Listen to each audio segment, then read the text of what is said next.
motion to open up the public hearing. If I could have someone do that. So moved. Second.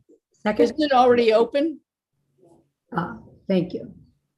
So we will move to the public hearing. And so the first item within this evening's public hearing is 26 Germain Avenue.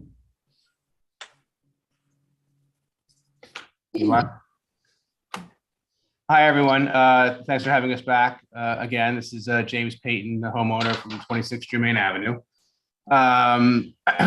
Back for the, hopefully, I think we've come up with a pretty good solution here. I know that Mr. Williams wanted to have me back as well, and I've been paying close attention to everything.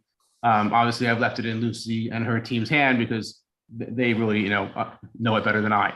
That being said, I know that one of the latest, the board's biggest concern is still the height or the appearance of height onto the hill.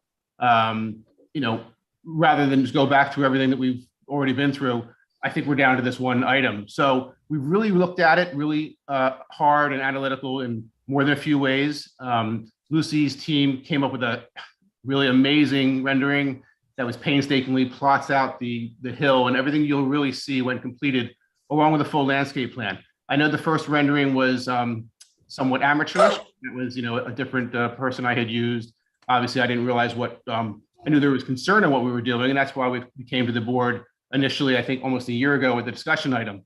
But I think we really, really have a great representation of what it is, what we've cited already and why, and really why we think this is the best solution going forward. So I'm going to hand it to Lucy and her team.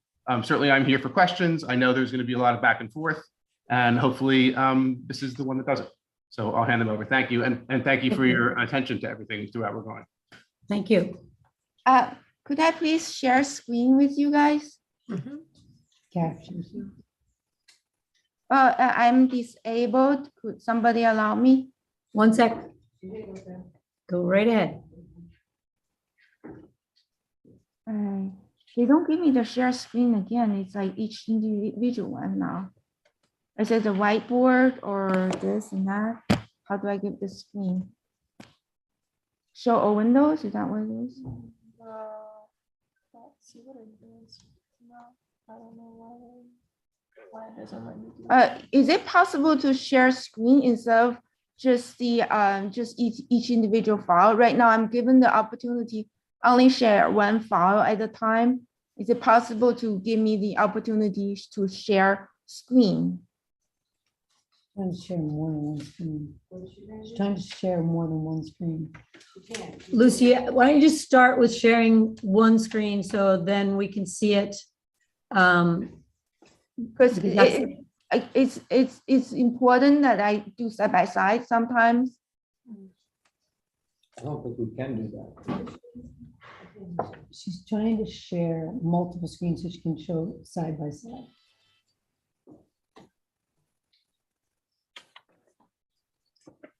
I think there's the two most important things. One is the update that you brought to the office on May 19th that is showing us where the grade of the house is. That is what we would like to see to discuss so we can get to the height. And the comment here where it says grade in house at 4 feet lower than what is proposed. So that is an important discussion, as well as the landscaping. That's what was. All right, let me just try share one at a time then. Where's my share screen again? Share screen. This one, that's what she's talking about, I think.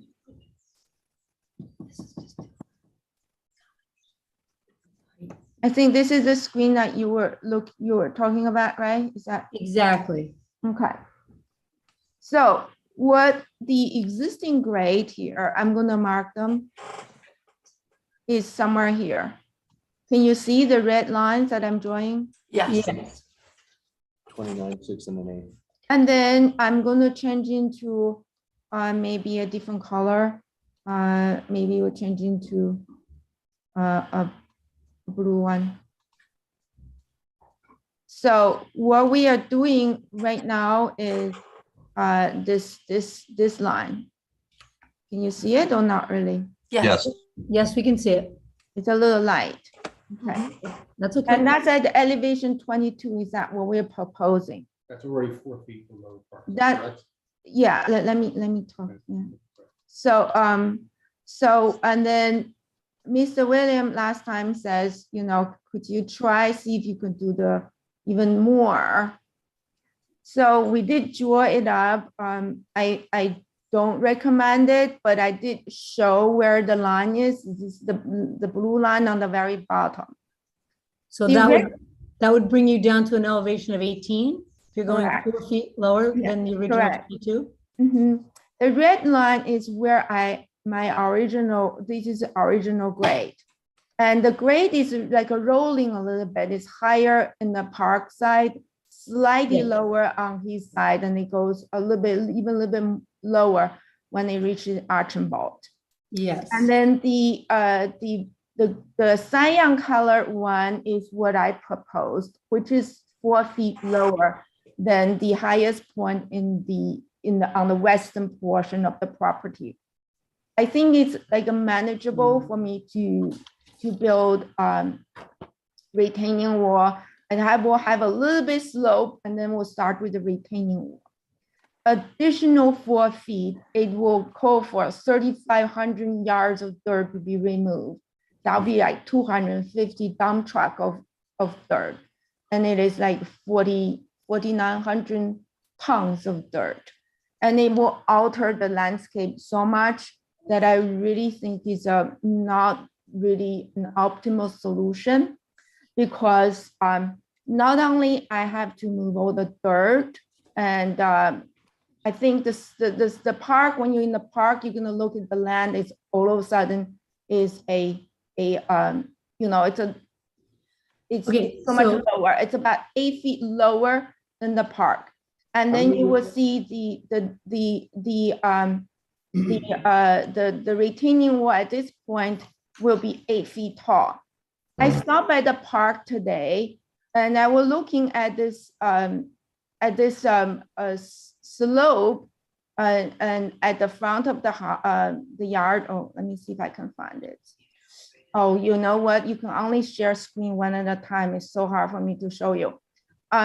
But you can see in the front of the park, you can see there's like about 3 feet or 2 feet retaining wall. They are all tilted because the dirt of the park pushed it on it. And it is like on a very acute angle.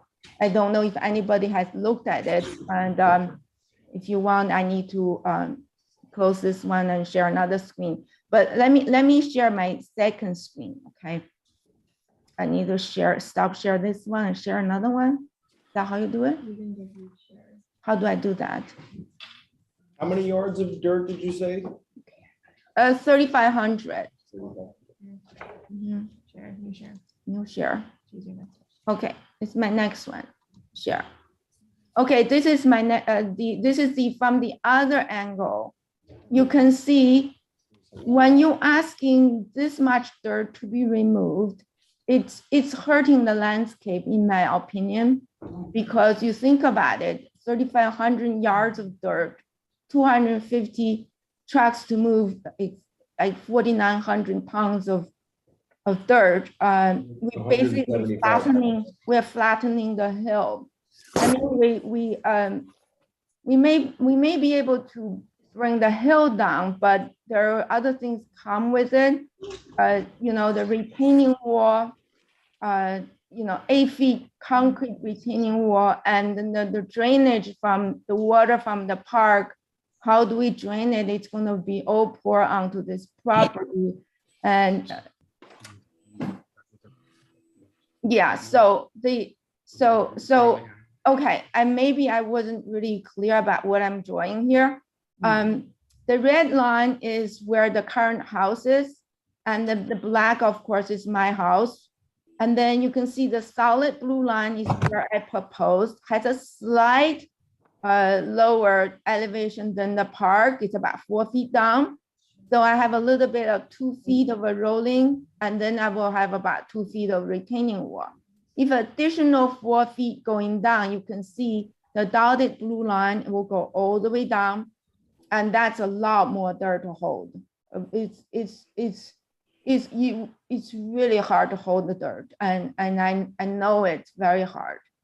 The house right now, if you just look at this elevation, at the very peak here, I'm about 2'10" higher than the existing house, and not at the peak and the other gable, I'm only 1'6" higher than the current house. So I'm really trying very hard. Maybe we could be really working with a landscape plan, and then it will be it can be solved. The problem can be solved.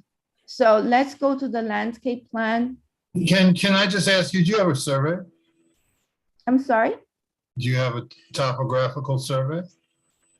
Yeah, it was filed. You want me to pull out the survey? I would like to see, you're talking about different heights. I think it's very important to show the survey where you're showing the height at the one side of the elevation at the one side of the house is 30 foot and one side 16. right. Like, so we need to understand when you're saying you're going down potentially an extra 4 feet, we need to know where you're starting from. So we really understand where it is. And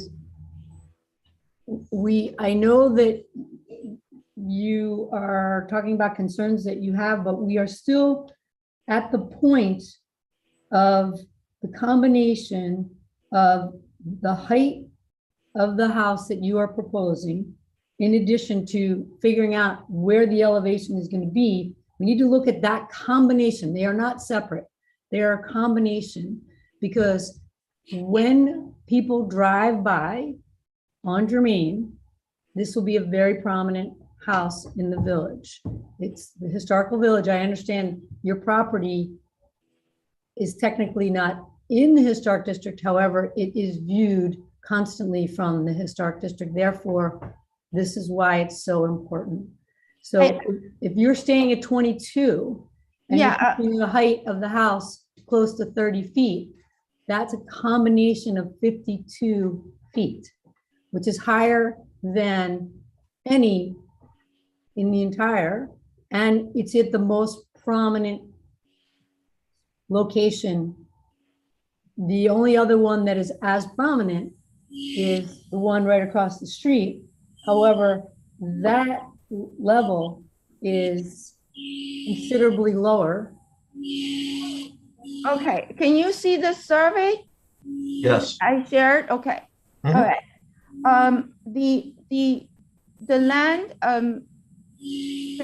from here to here is 22. Oh, maybe I should I don't have to draw on here on the Google map. Why don't you annotate it? Okay, where? You might have to download it first. More. Hold on. Come on, this one. Are we allowed to annotate this? Because I can't draw on this. Sure, this is not the one that's filed, is it? This is a survey. You're asking for survey. Right, but this is out of your files. It's not the one that's at the Department of Buildings, right? No, this we is filed it. This is a We- survey. We have this one, Stephen. This is a survey. This is But the one we're looking at is not the one that's in Carrie's folder. Understood, and that's my point. Yes. Is she allowed to draw on it? Yeah, of course. No, this was filed. This We was understand. No, filed. go ahead and use this for illustrative purposes. That's fine. Yes.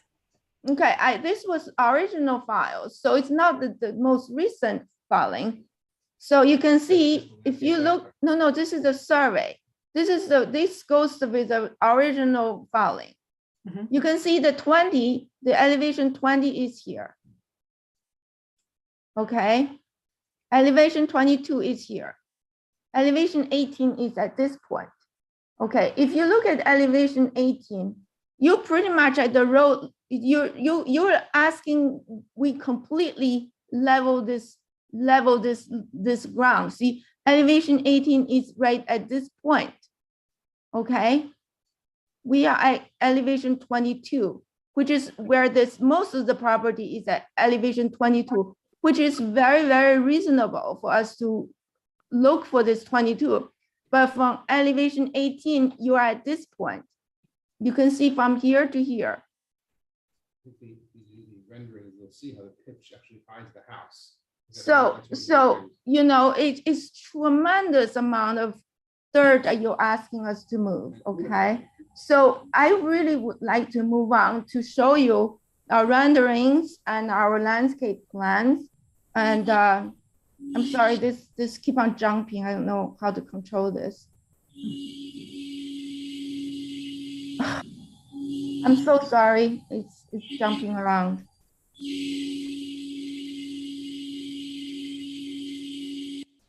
So and let me repeat again, this is 22. That's where we are proposing to use, which is where most of our land is at 22. At this point, it gets to 26, and this part, our current house is at 24.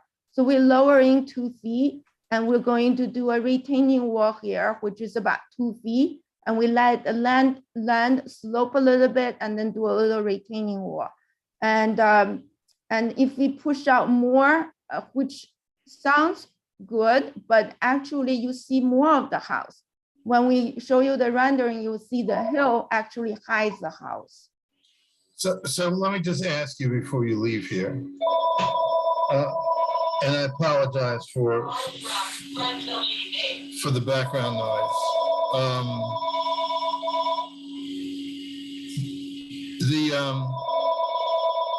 I changed rooms and I apologize for that. After we get off, I'll mute this and correct the problem. So we're really focused not on Archibald Way, right? We are focusing both Germain and Archibald, I thought. Can I finish? Mostly Germain, because that's where more of the historic impact, because where people gonna drive back and forth. Archibald, you know, only people who live on the Archibald will pass by, which is about 18 people, 18 families. But Germain is what the main focus, that's what I think it is. Can you listen to my question? Yes, I'm sorry. Okay. So my question is, it's very hard for me to see this. So let's deal with the view from Germain and not from Archibald. I want to be sure we're doing that first. Yes, absolutely. Then the question is, would you point to me the side of the house that I think is on Germain Avenue? And somehow this doesn't seem representative. Where's Germain Avenue on this? On the survey? Yeah. On the top. On the top. Where the pointy part. Okay, please, just let me ask my question, please. All right? I really don't interrupt you when you're talking. So I'm asking you, the elevations that you're giving us from the 26 high to your proposed 22, where is that? I can't see those lines. So can you show me those elevation lines? On the survey, you want me to show you from the survey? This is 22 right here. Okay. 18 would be here. Okay, So every line is 2 feet down. So where's 26? 26 is only a little bit here, along the property line here. Okay, From so- here to here, like about 26. Right on along the property line on the side of the house is 26. Thank you. So your proposal is to take down your preferred height for the house is on what level grade? My proposed house right now is at 22. Down from 20? Okay, down from 22. So you're saying not to change it at all? No, I would prefer not to change it, because if I lower another 4 feet to 18, I have to build a 8-foot wall on the side. It is very, very difficult to do. If you lowered it down to 18 feet, because he just said if you lowered from 14 to 18, so I'm a little confused. If you lowered it to 18 feet, you have to build a parapet wall. I need to build an 8-foot retaining wall along the property line, along the house here. Right now, I can get away probably with 2 feet or 3 feet. I have a little slope and 2 feet to 3 feet retaining wall. So I actually, the house right now is about 4 feet lower than the park at the highest point.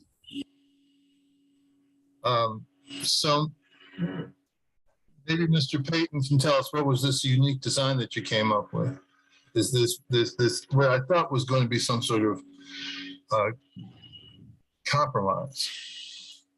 Well, I think that, I'm sorry, can you see me?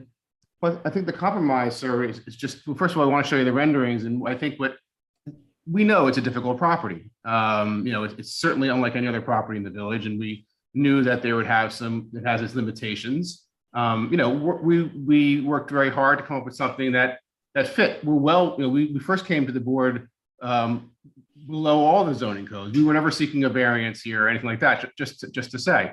And now we're well below all the codes and have already reduced the grade and reduced the size and the height. I think 1.5 feet since we've been talking to you. 1 foot 8 inches. 1 foot 8 inches since we've been talking to you. So we have attested to all, I think, most of your concerns. And I think that maybe what the board is missing, simply because it's such a difficult property to realize what's going to be there in the end, because right now it's a small little cape from 1965 with no landscaping.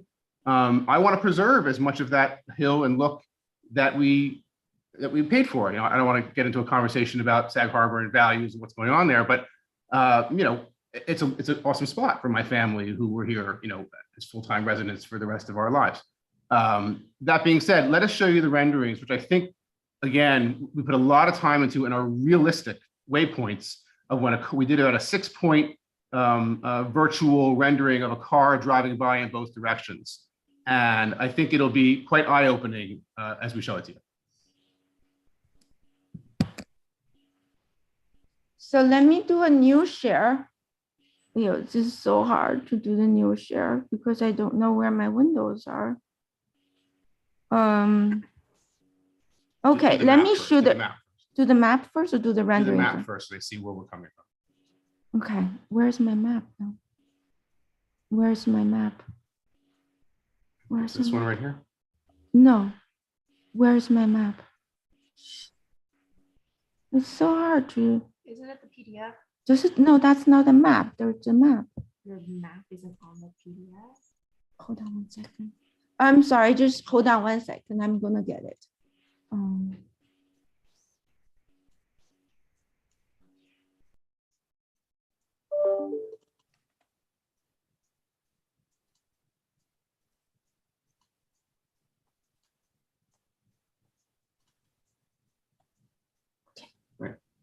No, Let's share that first. Let's talk about it. It's already shared. It is. It's share? It's shared. I can see Okay. So everyone can Okay. see the Google map now? So we actually did something really nifty. We created a 3D model and we imported into the Google Earth. And then you can see here is the park. Point out the house in Germain. Yeah, this is the Germain Avenue. And you can see the park house. And this is, Can we just wait till Mr. Williams comes back so you can see the presentation? Great. okay. Here we did something really nifty is that we created a 3D model and we imported into Google Map. And that's a very accurate way of doing things because Google Map, when they first started to do the Google Earth, they don't have photos of everything, just have people model it and then put it in. And that's what we did. We modeled our house and we put it into Google Earth. And here's the Germain Avenue. And here is the Archambault. And we have the Park House. And we have this big house here that's right on the corner of Germain and Archambault. And then we took multiple views, V1, view number 1, view number 2, view number 3, view number 4 from along the sidewalk on the pond side. And we walked along this walkway, which we think is very prominent place where people will actually view this house, is walking down the street. So 1, 2, 3, 4. And then the next one, we did 5 and 6. Just so people come out of the park and they will be at 0.5 and 0.6, right on the sidewalk going back to the village. And then for people who lives on Archambault, we did V7, V8, and V9 to show you what it looks like. And I'm going to do a new share. And I know it's a little bit difficult because we have to keep on changing the share. And one thing before you move here, if you haven't looked at these pictures previously, I know they were sent in last week, but you might not have looked at them previously. The first one, V1, that you'll see is a car that's coming through. There's a big white grid on the photo, and that's basically just indicating that house. So as you're coming around, that's the view you see. I know it's a little confusing if you haven't looked at it before. Okay, let me go to the new share. Share. Go to the top of it. Scroll up. So here's V. So again, here's V1. As you really, and again, we spent a lot of time creating this and the waypoints of that hill once it comes down. It's extremely what we believe accurate. It's very accurate because we use Google Earth and we import it into it and get these views. So this is view number 1. That means if you drive from the village towards Noyak, and this is the big white house that we didn't really model, and that's the big white house. That's the view of the house with the hill. And you're saying this is the scale? Yes. Yeah, this is the first. This is the first of the hill. Okay, we spend so much time to connect each individual dot on the topo, and it's accurate. So And then- I would just like, Okay. let me just interrupt for 1 second. I very much appreciate all the time and effort, and it's pretty amazing what graphics allow you to do today. But if you go back to where that house is, what's the Audubon house, and you show the height of that, and it looks like, and I understand there's depth, but the hill looks much flatter than what it actually is. And this house looks tremendously larger. Yes, that's from that view. It's going to change as I'm going to scroll down. Okay, so Some views V1. are flattering and some views show Some- what it is as you get closer. Yeah. Yes, some view may be a little bit flatter than other, but it is realistic No. because I went there, I took shots of the existing house from every angle we compared. Okay, this is the first view. Okay, just one question on this point. There's no sidewalk in front of that house. There's no setback on that house. It's There is sidewalk. Could I finish and we can come back to this? Okay, okay. Let's so this go. is the first one. Let's This proceed. is the second view. Okay, this is the second view. And you can see the hill much better because it's more closer. And when you're a little bit further away, it looks a little bit flatter. And then the next one would be right on it on the other side of the crossroad from the pond side. Okay, and then the last one, you can see much more of the hill because this is the park side. Okay, so after this, we cross the street, we go to the sidewalk where this picket fence stops, where the split fence stop. Okay, from this point is where you're gonna say, if you get out of the park, this is where you're gonna stand. And you will see a lot of the hill because the hill is so close to you. The house actually looks, even though the house is bigger because you're closer, but you actually see less of it because of the hill. The previous pictures is on the other side of the road. So the hill will look flatter and the house will look a little bit smaller, but you see more of the house. So this is view 5, that's from the split fence. And this is straight down right where you at the sidewalk. And then this will be the view Pulling into Archibald. pulling into the Archambault. This is where you do see more of the house, more of the hill. And then this will be from the second house, like it's on the property line between the second house and the first house. And that would be the view from the Archambault. And then the last one is from the driveway. So when you get closer, the house looks bigger, the hill will look bigger. But when you're further away, the hill is a little bit shorter looking. This is exactly same model. And we can share this model with you. We can rotate it and you will be able to see that it's, you know, the scenery changes as you turn around. And I can show you the pictures of the existing house from all these views, and we compare them to make sure they're accurate. So that's the view from the other side of the pond. And then, you know, as you walk down, this is from the other side of the pond, there's a sidewalk. And then, you know, this will be, go towards that, the bigger house. And then you can see the view of the hill very easily because you can see the fence is up on the hill.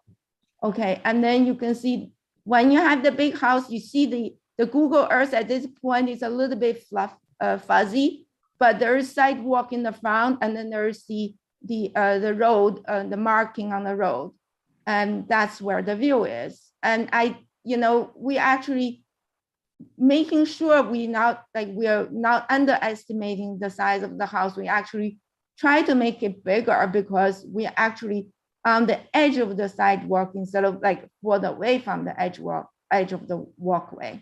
And in essence, after doing this analysis, it really showed that the elevation that we have it planted, that the hill in effect, you know, blocks the house half the first story from that location, where if you took it down to 18, I really do believe it would just be flatter and more prominent.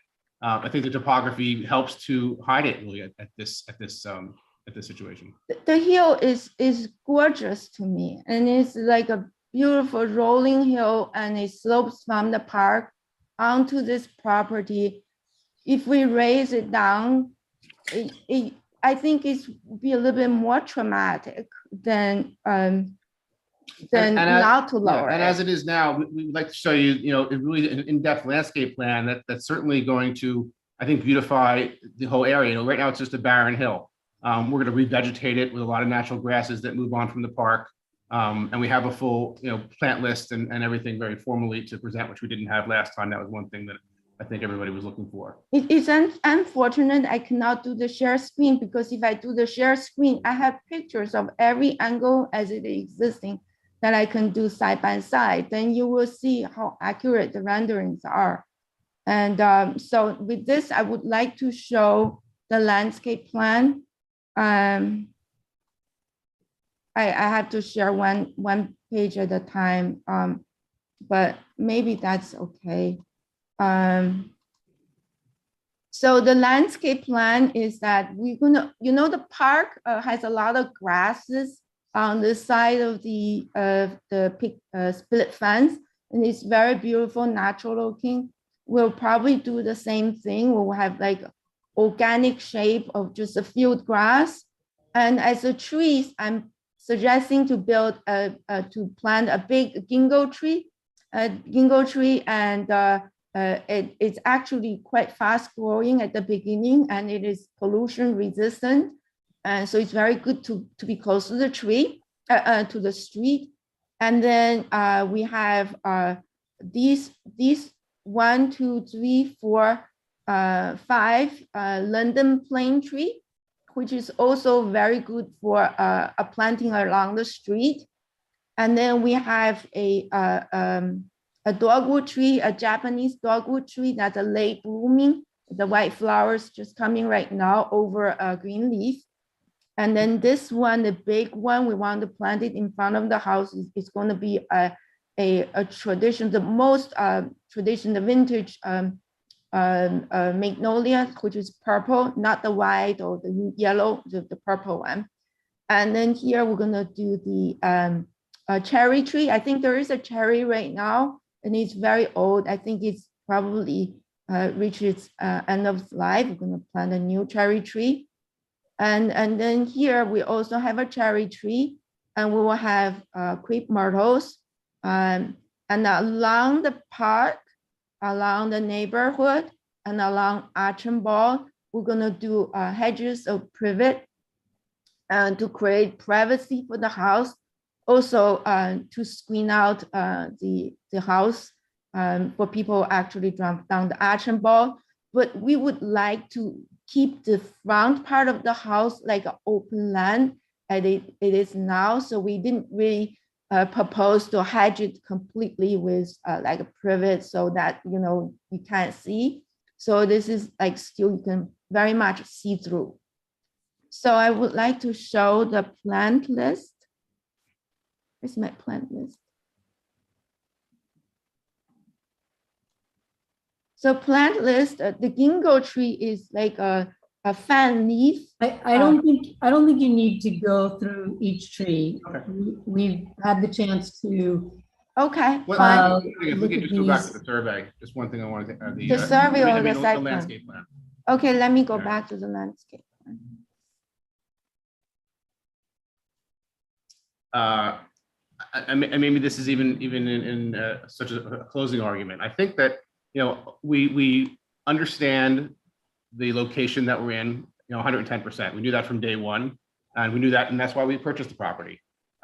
We knew, and Lucy and I worked very, very hard, you know, with the village and all the architecture to really find something that was harmonious. And I think that no one's really causing a stir about the design. I think everyone thinks it's pretty hip and it's going to look great there for a long time. We understand the idea that you thought it was large on the hill, and we again have come in considerably from our numbers that were already again under code to begin with.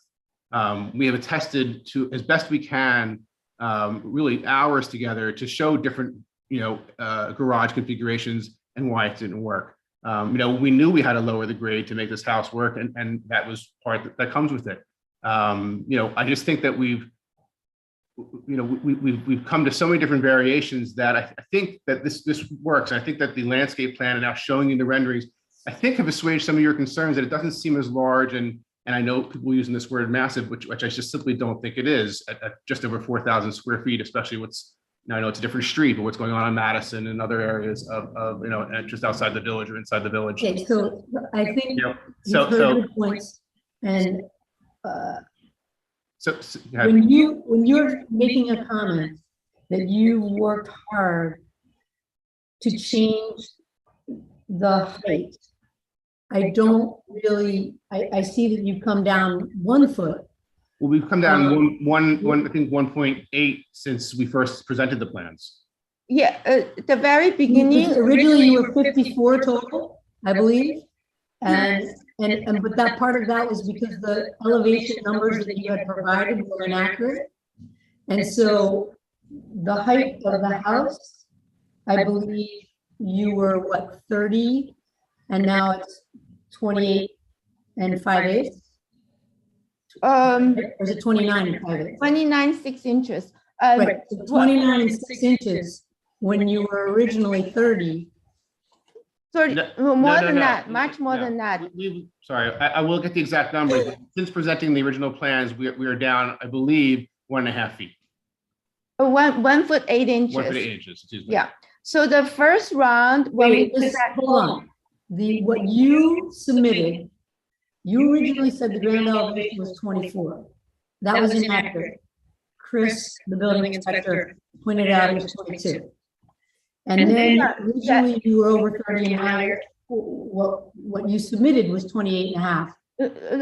well, maybe James doesn't really just looking know at the the paper that's in front number. of me. I will explain. Okay. The ground elevation is always at 22. We did not change it. It's always at 22. The However, ground- you submitted a document that says 24. I'm just telling you, I have it right in front of me. So this is the part that is very difficult to understand where you're really going from and what we're comparing. Oh, So if you're now saying 22 and your height of your house that you're proposing is 29.6, is that what you're saying?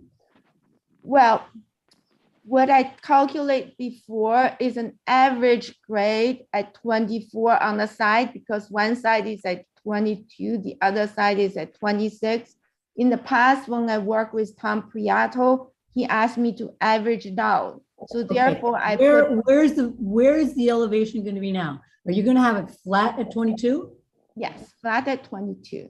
It's Flat at always flat at 22, except it labeled slightly differently. It was labeled according to the previous inspector's requirement. And Chris asked me to label this way, so I labeled this way. But the design was always at 22. Ground is at 22. And Okay, now your elevation is going to be at 22 and your height is going to be 29 and 5/8. something like that. Yes, I have to look it up right now. So that combination is over 50. 51 and 5. But Yeah. that's from the sea level. That's not from the street. From the street, you have to minus, at least 12, right? We're not at the water. we're No, not that's at the relevant. beach. You need at least minus 12 or whatever number you add up. There's no way that there's a 12-foot difference between the pond and the street. And No, I'm not saying that. didn't you? No, the chair lady asked, what is the height of the house from the sea level? Am I right? 29 plus 22. Is that what you're trying to get? Yep. So, but Germain is not at sea level. So we have to take away that height of Germain in order to figure out exactly where the house is at. What we really care about on this board is the visual. Yes. Because that is the role that we are asked to play. And Yes. so the combination of the hill, which will provide the elevation where you will begin to build the home. In addition to 22. the height that you are putting, it will, even with this rendering, it is large. And when you're putting a large privet in front to block things, to protect it as screen, that is not a typical house in Sag Harbor. This is a walking village. We aren't trying to be where there's high hedges blocking things. But this is, Excuse me, not to interject, but the hedge is 8 feet, exactly what my neighbor has across the street. It's not, it might look distorted in the picture, but it's certainly not blocking the hedge. It's certainly not a Southampton type hedge. We don't want that. We simply were just really mimicking the exact same driveway pattern as the neighbor to keep it congruent. And that's why we left the entire front of the property open. We have no desire to close ourselves in. the hedges is only for the rear yard. And the front is completely open. If you can go back to the overview we have of the Google Earth, I'd like to point out the neighbor's line and both neighbors' lines, and actually we're even more open than both homes compared. So if you have, Can you see the new share of the Google Earth? so actually this neighbor here actually has a hedge line. covering their- Ask them, can you see it? Are you following the new Google Earth? Yes. So the home on the corner has a hedge line starting at V7 that goes all the way back to their garage. And then the neighbor has a hedge line that comes all the way back here to V9. So basically our property is completely open until about right here. And it's just this hedge, just this really is all the hedge line we have for the whole property there. So I think it's a quarter of what the neighbor has. That's the front for Archway, like when you're on. That's Archibald, correct? Yeah. When you're on a corner, you have two fronts. Excuse me? When you're on a corner lot, you have two fronts, Correct. correct? So. Those are not hedges, they're trees. I'm sorry, what were you saying? So the front of Archway, and I'm just looking at the V9, the picture that you showed. Correct. That's And here on the if back of you Archibald. want to pull up V9 so that the whole board can see it. Sure, sure. And that now, that's what made V9 is the back of Archibald, people leaving the street. Either entering or leaving, whichever way. Well, yeah, you don't already see it entering, but leaving. Okay, can you just show that? Yeah. Uh-huh. So this is essentially standing on in the middle of the street. So- At those are 8-foot dimensions as our neighbor is. I guess it looks a lot more than 8 feet. Yeah, that's a regular gate there. So So, I'm sorry, that, you're saying that's a 4-foot gate? no, No, those are 6-foot gate, no, right? that's not a 4-foot gate. 6-foot gate. Okay, so, okay, let's just slow down a second. Sure. The architect was very strong when we were talking about elevation before. And she said that there's only a 4-foot difference between your house and Archibald Way in the back here. So that 8-foot is functionally 12-foot high hedge, right? And so this is. I'm sorry. Would you run through that calculation again? Yeah, that's didn't make sense. 6-foot, if that's a 6-foot fence, that hedge looks about 2 feet over it, so that makes sense. No, but I'm saying the difference between the hedge on Archibald Way, Right. which is off of the right of way, and according to your architect, she said at one of the last meetings, the elevation between that entrance to your driveway, Archibald Way, and your driveway was a 4-foot elevation. So I'm saying if you're standing in the middle of the street of Archibald Way, and you're looking at an 8-foot hedge on top of a 4-foot plane, it looks like it's 12 feet to you. So The property's not, that hedge is only 2 feet in the property. It's not 4 feet higher than the street there. Maybe I'm misunderstanding. Maybe Lucy can answer it better. I think you're saying that when you plant the 8-foot hedge up at the elevation, a little bit higher elevation, it will look taller. yes. But they're also further away, and you can see the taller. So there is a slight hill here, and these are 8-foot hedges. And then this part, you only see a little bit at the end. It's a little bit taller, and then this part is still at the parking lot level. It's maybe like about 2 feet higher, but no Okay. more than that. Just let me say this. I've been on the world about 7 decades. Can you just assume that I understand the impact of distance on view and perspective? Okay, so we understand, distance makes things look smaller. But these are chosen distances and locations. I did not get a sense that your neighbors on Archibald Way are really enthusiastic about this. We're trying to find, so just be clear, the responsibility of our board is to support the proper administration of historic preservation and to keep a look in the village of Sag Harbor, what we call the Sag Harbor look. It's not imposing. It's very open. It's somewhat casual.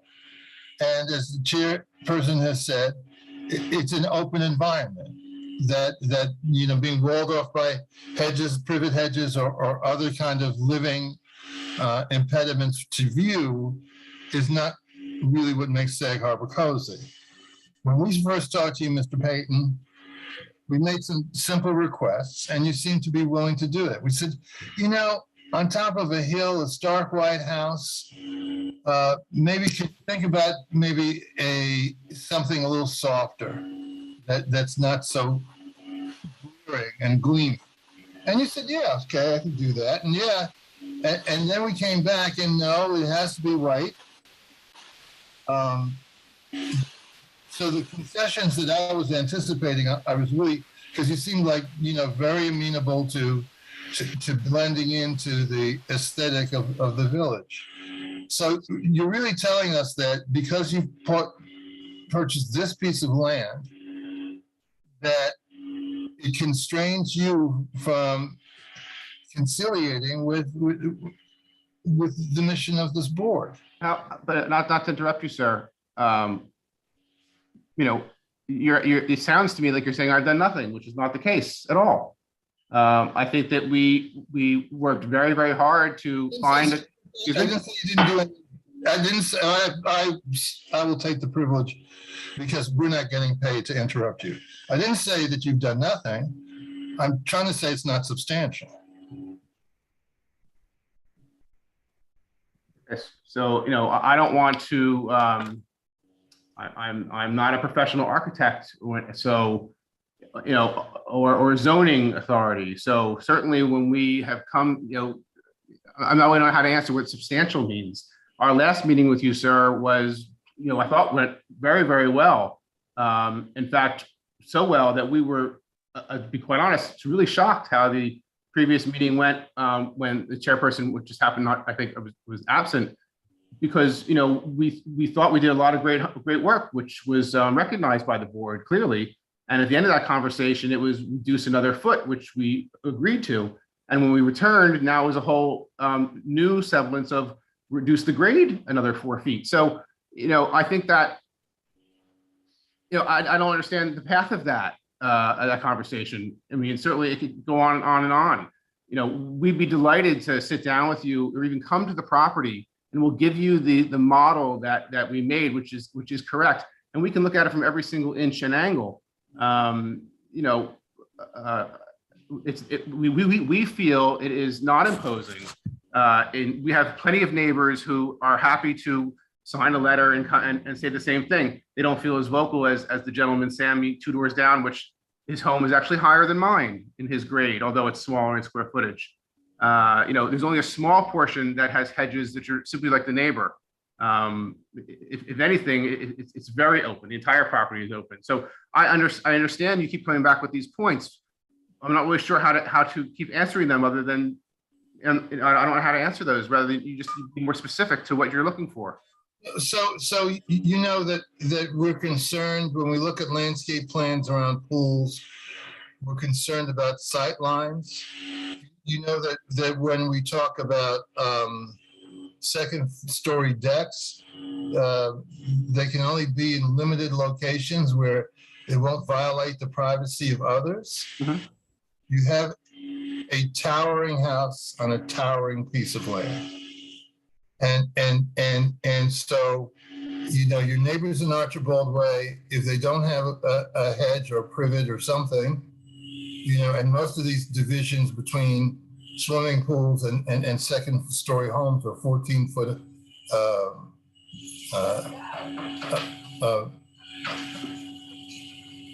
14-foot trees. That this is really something that's going to dominate the area, and it's going to look down into other people's larger. We haven't taken any sightline studies here, and so we're just trying to follow our mission. Understood. And I'm trying to answer those questions as detailed as we can. You know, I think lucky for the sightline situation, you know, we really don't have only but one neighbor behind us with mature trees that back up to us. And I've certainly been very vocal back and forth with my adjacent neighbor throughout this process, and hearing her issues, as I have with my other neighbors. The other ones didn't come to me personally, or have I talked to. But you know, listen, we love Sag Harbor, my family. My son goes to school here, and I'm a board member at the Children's Museum, and I'm going to be here for a long time. And we love this location, and we paid, you know, good money to be here and work hard to be able to hopefully build a nicer home for ourselves. So please, you guys tell me what really we need to do to get this permit so I can move forward before building costs. Maybe I can't even afford it anymore where building costs are. So, you know, it seems like all of a sudden we're back to stage one where you're just saying we don't like this house. And we think it's great. So please tell us how we can get forward other than which is not feasible for many different reasons to lower the grade another 4 feet. It just is not feasible, and it will not look good. And we're ruining this beautiful situation we have here. So how do we work together to get this done? Mr. Payton, there's two things we can do. We've talked to you repeatedly, and no one is saying that you and your architect haven't worked very hard to try to come up with ideas or options. However, I have to say, even when I'm looking at this picture of this V3, You think this is to too me, it imposing? doesn't really capture the height of the hill if I was driving past or walking past. It's pretty, but I don't get the realistic view. Maybe your solution or suggestion for us to come to the property is one that we could really stand there and feel it, because you do not really feel it looking at this. Is it, Suggestion, could you just hold on for 1 second, please? Sure. Your suggestion about having seagrass in the open is lovely and one that would be welcome. However, it's combined with the height of the elevation that you chose to buy and with the height that you are proposing. And the two of those are still overwhelming at this moment. And I know we've talked about lowering the roof and different options, and you just keep coming back and saying how we looked at all these different things, but it just doesn't work. And so we aren't saying change the topography. The hill is beautiful, but the combination of the hill and your height is still difficult for us to get comfortable with it. If we could take a vote right now, or we could come to the property and maybe come up with some other solutions. could we have a poll on this? I mean, a vote? You want to have a vote? I don't want a formal vote. I would like to see where everybody stands. Now, if we vote, we vote. Do we vote on discussion items? This is not a discussion item, this is a public hearing. Public hearing, so.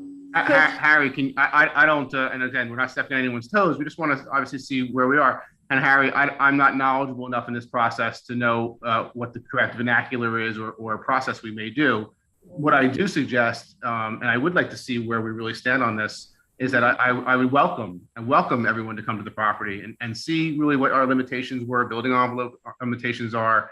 And I know everyone's been there. I know there's been a good showing of that, and I know everyone's trying to do their due diligence, because I know people have been around.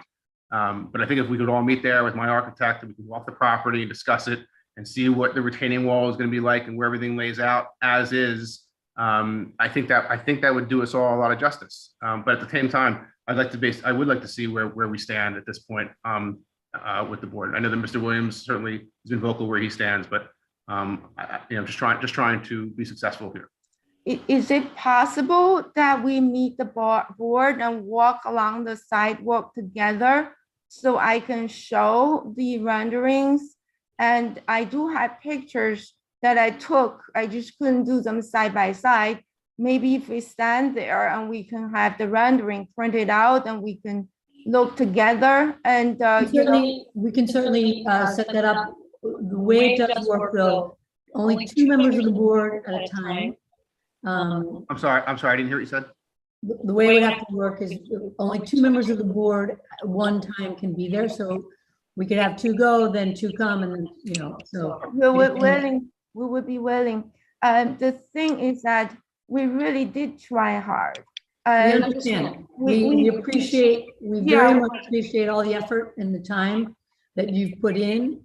But we also need to, as a board, play the role that we are asked to do. Understood. Understood. Okay. No, I think you're going Given at. that we have been going on for over an hour, we've certainly given you a lot of time here, much more than is typical. We So appreciate you that. know We that- understand the property deserves that, though, given its location and Absolutely. what's going to be there. So we understand that. So I'm not sure the next step, but let us know your availability and we'll make that happen. Perfect. We will have Carrie coordinate you times that everyone's available, and we will set that up as soon as possible. Great. So we're probably gonna do 3 times, then if only 2 members can go at the time, right? Right. Okay, that'll be fine. We will both go, both James and I will be there. Thank you very much. Thank you for your open-mindedness. Thanks, guys. Okay.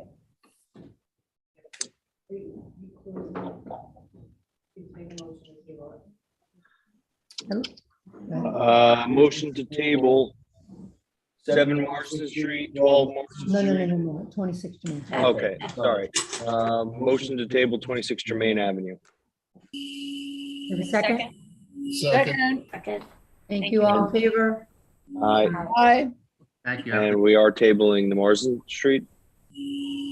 Motion to table 7 Marsden, 12 Marsden, and 15 Marsden Street. Second. All in favor? Aye. Okay.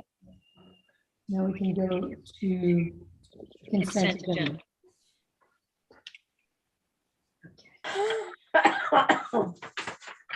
We'll make a motion to approve the consent agenda. Motion to approve the consent agenda matters. So Do I have moved. to go? No.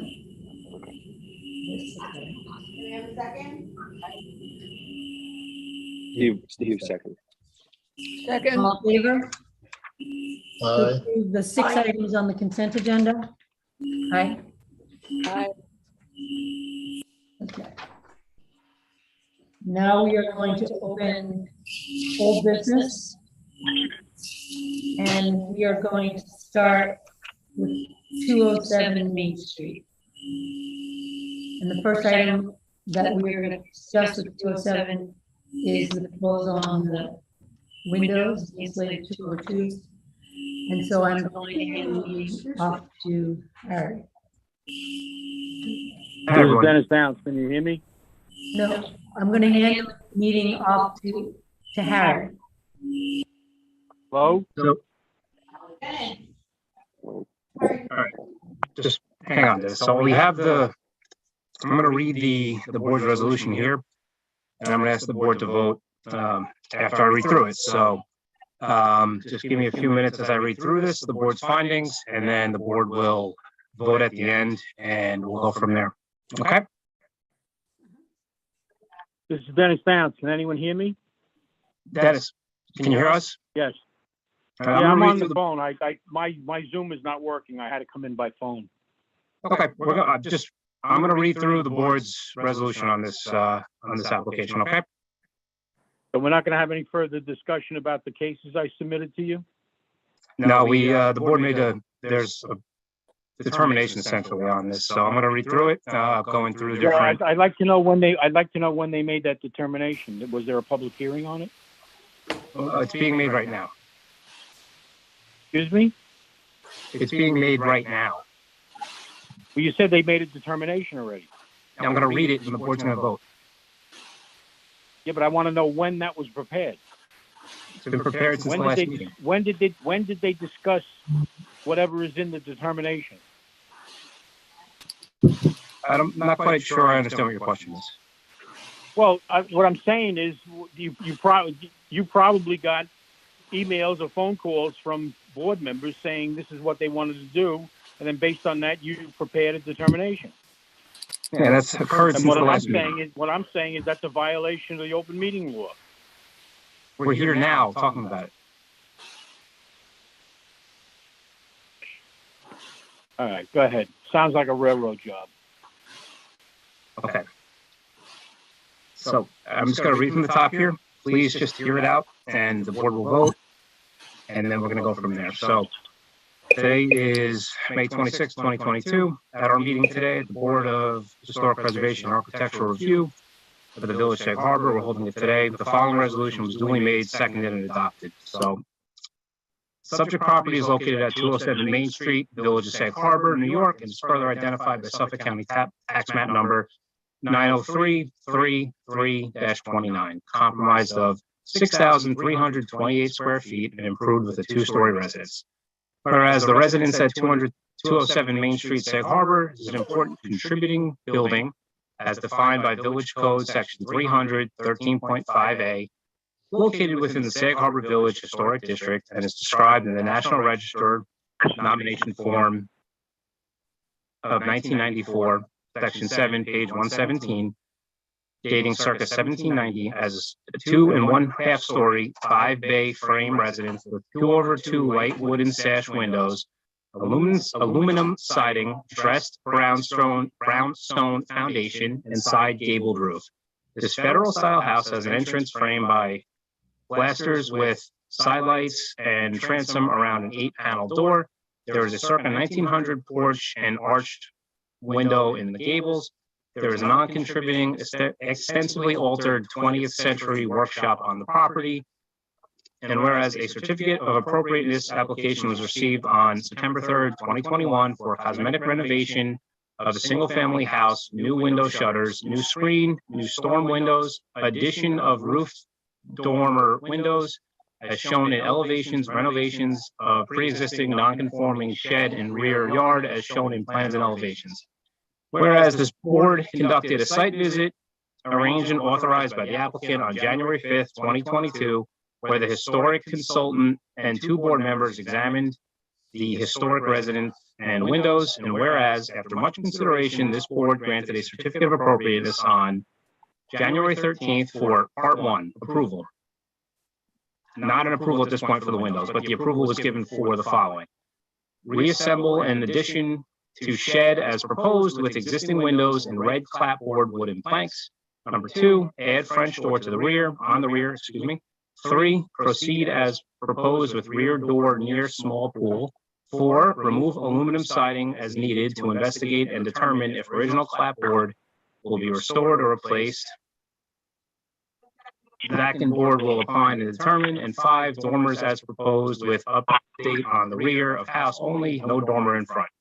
January 26, 2022, is determined for owner will keep the existing 2/2 windows and add exterior 1 storm windows and 2. The contractor will allow the board to make a site visit once aluminum siding is removed, make a judgment on the siding to restore or replace with the wooden clapboard, end quote. And whereas at the January 27th, 2022 meeting, Christopher Coy, the applicant's representative, indicated his client would be willing to preserve the existing windows, stating, quote, how about if instead of the interior storm panel, we do exterior storm panels, we take down in the summer and just puts them up in the winter, because many historic houses have that. They would be 1/1 storms, end quote. And whereas Mr. Coy further stated regarding the functionality of the existing windows, quote, they do operate, they all operate,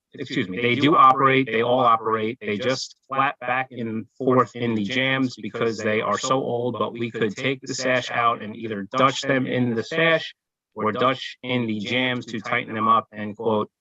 And whereas at the meeting, the board and the applicant's representative agreed that the existing windows would be preserved and 1/1 storm wood windows would be placed over them.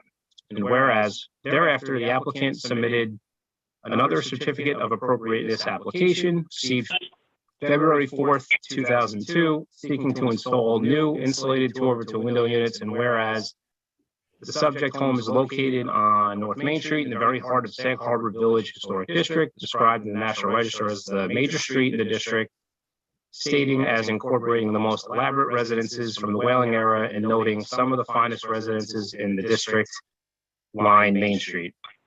Whereas this board received an email dated February 9, 2022 from its historic consultant, Zachary Studenoff, stating, having visited the site and inspected the condition of the window sashes, I've observed that they are structurally viable.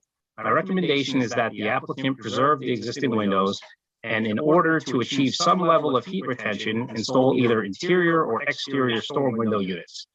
Interior units are preferable from an aesthetic standpoint because the historic windows remain visible and enhance the appearance of the house. They are also more easily removed, stored, and rehung. In either case, retaining the existing Victorian 2/2 windows is consistent with the Secretary of Interior standards for the treatment of historic properties and preserves an important feature of a historic house and contributing feature in the Sag Harbor district. And whereas pursuant to the Secretary of Interior standards for the treatment of historic properties with guidelines for preserving, rehabilitation, restoring, and reconstructing historic buildings, the standards consistently recommend, quote, identifying, retaining, and preserving windows and their functional and decorative features that are important in defining the overall historic character of the building, end quote. Whereas the Secretary of Interior standards specifically recommends against replacing windows solely because of peeling paint, broken glass, stuck sash, and high air infiltration. These conditions are no indication that windows are beyond repair. Whereas the New York State Department of Parks and Historic Preservation states, quote, historic windows are among the most important features in defining a building or historic character or structure's historic character, and proper treatment is extremely important. Historic windows should be periodically inspected and properly maintained. Frequently maintenance now can prevent headaches later. A painted wood window relies on its paint for weather protection. Without paint, the extremes of heat, cold, sunlight, and moisture can act on the exterior frames and sash, damaging the wood. Therefore, the routine inspection of the windows, followed by appropriate scraping, priming, and painting, should be foremost in any maintenance plan. If inspection of the window reveals repairable damage or deterioration, existing windows and sash and frame should be retained, repaired, rather than replaced whenever possible. Unlike modern metal replacement windows, historic wood units were constructed so that damaged portions could be repaired or replaced one part at a time. A damaged window component should be replaced with material and constructed matching the original. This approach results in cost savings for the building owner. Replacement of an entire window unit is appropriate only when it is deteriorated beyond repair. Whereas this board considered extensive testimony regarding these proposed amendments from the applicant's representatives at meetings of November 18th, 2021, December 9th, 2021, December 23rd, 2021, January 13th, 2022, January 27, 2022, and hereby incorporates the prior meetings and decisions regarding the first certificate of appropriateness application into this determination. And whereas this board considers testimony regarding the second certificate of appropriateness application at its February 10th, 2022, February 24th, 2022, March 10th, 2022, and May 12th, 2022 meetings. And whereas this board received a letter from applicant's attorney, Dennis Downs, dated February 24th, 2022, stating that this board was treating applicant differently by requiring window preservation for this historic single-family residence, and provided 3 examples where the board allowed new window installations, including the American Hotel, the former Methodist Church, and Bulova Watchcase Factory. And whereas this board received another letter with exhibits from applicant's attorney, Dennis Downs, via email on May 10th, 2022, alleging that the windows are non-functional and that this board is required to follow its precedent-setting decisions. And whereas Mr. Downs submitted the following applications as precedent setting to the instant application: 138 Division Street, 48 Madison Street, 59 Hempstead Street, 17 Rogers Street, 15 Atlantic Avenue, 4 Harding Terrace, 147 Hampton Street, 34 Union Street. And now therefore it is resolved that this board hereby adopts the following findings in addition to those made in the whereas clauses above. The board is charged with preservation of historic structures in the village of Sag Harbor in order to achieve and maintain harmony with the existing nearby structures, settings, and physical environs, thereby preserving the visual resources of the village's essential character. This board is cognizant of the Secretary of Interior standards for treatment of historic properties and finds identifying, retaining, and preserving windows and their functional and decorative features that are important in defining the overall historic character of the building is of paramount importance in this case. The board adopts and relies upon historic consultant Studenroth's memorandum and recommend the recommendation of preservation. The board has considered the historic and architectural significance of the contributing structure and hereby finds that the historic windows on this home are an integral character defining feature of the residence. The board further finds that the windows are extremely important to the architectural history of this home, the period it represents, and contribute significantly to the positive contribution the residence makes to the historic district. This board finds that replacing the windows would substantially change the architectural character and feature of the historic home, and thereby diminishes the historic significance and value. Therefore, the windows must be preserved, not replaced. The first three examples, including the American Hotel, the former Methodist Church, and the Bulova Watch Case Factory that were submitted to this board, where windows were allowed to be replaced, are distinguishable to this case, given that one, none of the examples represent a contributing single-family residence in the historic district. Two, the commercial and or multifamily nature of the structures distinguishes them from the smaller single-family residential home in this case.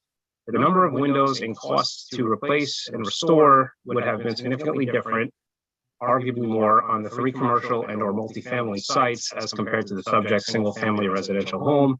Four, the applicant did not submit any information indicating how those properties were similar in nature to the subject property. The applicant did not submit any information regarding the feasibility of window preservation for those three sites, which is feasible in this case. Six, applicant did not establish that the three commercial and or multifamily applications were issued similar approvals to the instant applications request. Therefore, they are not similarly situated to the instant application and are not precedent setting in this matter. The second group of precedent setting examples from Mr. Downs' May letter are also distinguishable from the case before the board as follows. At 138 Division Street, this application is distinguishable from this case since it is also a commercial structure with a store on the first floor and apartments above. It is described in the National Register as a 3-bay frame structure with modern 6/1 light metal windows and as having had extensive alterations. The commercial nature of the structure, modern windows, and extensive historic alterations distinguish it from the subject single-family residence. Moreover, there was no evidence submitted regarding the feasibility of window preservation for the structure. 48 Madison. This is one of the examples resubmitted and is addressed above. 48 Madison was once a church and is now an art center. Part of the art exhibits shown on the site are etchings in the windows of important historic Sag Harbor Village contributors. Importantly, the original windows at 48 Madison Street, the Methodist Church, had been removed by a previous owner. The application submitted as precedent was to infill the existing vacant window openings as an art center. The proposed solution was therefore artistic, but approval was granted on the basis of the fact that no window sashes survived, and that the proposed window design was compatible with the architecture of the church. This site is unique and cannot represent a similarly situated property to 207 Main Street. On to 59 Hempstead Street. The residence is listed in the National Register as a contributing structure constructed circa 1905 to 1915. Although historically significant, it is not as significant as 207 Main Street, which was constructed in 1790 and is listed as such in the National Register.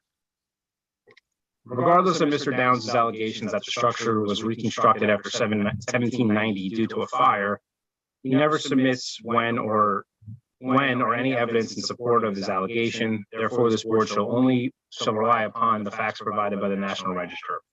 The historic consultant's report in that instance noted the quote 2/2 window sashes are associated with the early 20th century date of the house. Much of the window glass itself has been replaced. However, in non-historic and metal storm sashes now obscure the wooden window frames behind them. Moreover, the house is a small bungalow that only has 2 windows that face the street that were being replaced, one behind the front porch and one obscured by a large tree. 207 Main Street is distinguishable because it has 9 prominent historic windows facing Main Street that represent a significant historic feature of the home. 17 Roger Street. The approved project was for replacing windows in the circa 1910 garage. The windows in this circa 1900 contributing historic house were not the subject of this application. Therefore, this application is not similarly situated to 207 Main Street. Moreover, the residence appears to be a much smaller home with 2 windows facing Roger Street as opposed to the facade of 207 Main Street, which again has at least 9 prominent windows facing Main Street and represents a significant historic feature of the home. On to 15 Atlantic Avenue. This residence is described in the National Register as a 2-story, 3-bay frame residence with 9/1 and 2 white wooden sash windows, aluminum siding, concrete block foundation, and a gabled roof. The circa 1890 to 1900 late Victorian house has lost its original window sashes, which were updated with 9/1 windows downstairs and 1/1 windows upstairs at some time in the modern era, none of which were significant in the evolution of the house. Therefore, this example is distinguishable from the residence and application for 207 Main Street and does not represent precedent that the board must follow. 4 Harding Terrace. This property is not located in the Sag Harbor Historic District and is not listed in the National Register as a contributing structure. The residence is not historic as evidenced from the photo submitted. Therefore, it is distinguishable from 207 Main Street, which again is a contributing historic structure located in the heart of Sag Harbor's historic village. 147 Hampton Street. 147 Hampton is described in the National Register as a 2 1/2 story, 3-frame residence with 2/2 white wooden sashes and modern windows, single wall cladding and brick foundation and front gabled roof. The 2/2 windows in the circa 1890 late Victorian house appear to have been previously replaced in the modern era and were therefore not significant of its construction period. 34 Union Street. 34 Union is described in the National Register from 1920 to 1930 as a 2-story, 2-bay frame residence with stucco, shingle, and asphalt wall cladding, flat roof with a mansard. This altered duplex house might have had a store on the ground floor. There are Spanish colonial revival window hoods, and the mansard, now shingled, might have been tiled. Here, the applicant submitted to the board that the windows were rotted and not functional. As referenced above, the architect for 207 Main Street submitted that the windows are actually fully functional, despite the attorney's later submission. Regardless, this application is distinguishable.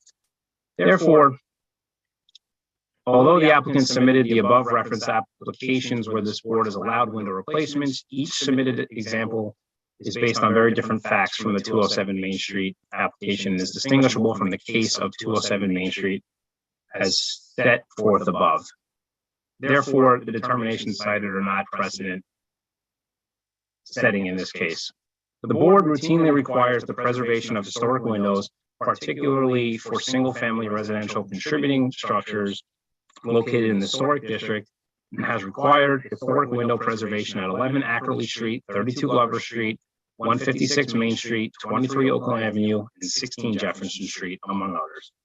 Contrary to the statement submitted in applicant's attorney's May 10, 2022 letter, the applicant submitted testimony agreeing to the window preservation, which was required by the first certificate of appropriateness issued in this matter, and admitted that the existing historic windows are still functioning and not beyond repair. The first certificate of appropriateness issued in this matter required window preservation, and applicant's resubmission of this application seeking a different result for the same circumstances without changed conditions or a different request of this board is barred by res judicata and must be denied. Whereas the board, having conducted a review of the architectural design and scale of the proposed improvements pursuant to Article 13 of Chapter 300 of the Village Code, finds that preservation of the existing historic windows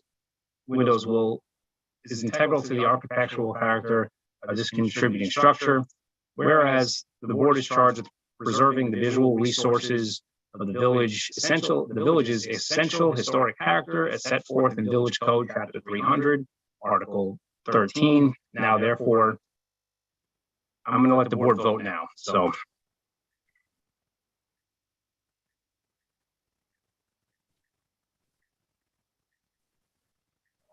And resolved that the Board of Historic Preservation Architectural Review hereby denies the applicant's request for a certificate of appropriateness received February 4, 2022, seeking to install new insulated 2/2 window units with respect to the property located at 207 Main Street, Sag Harbor.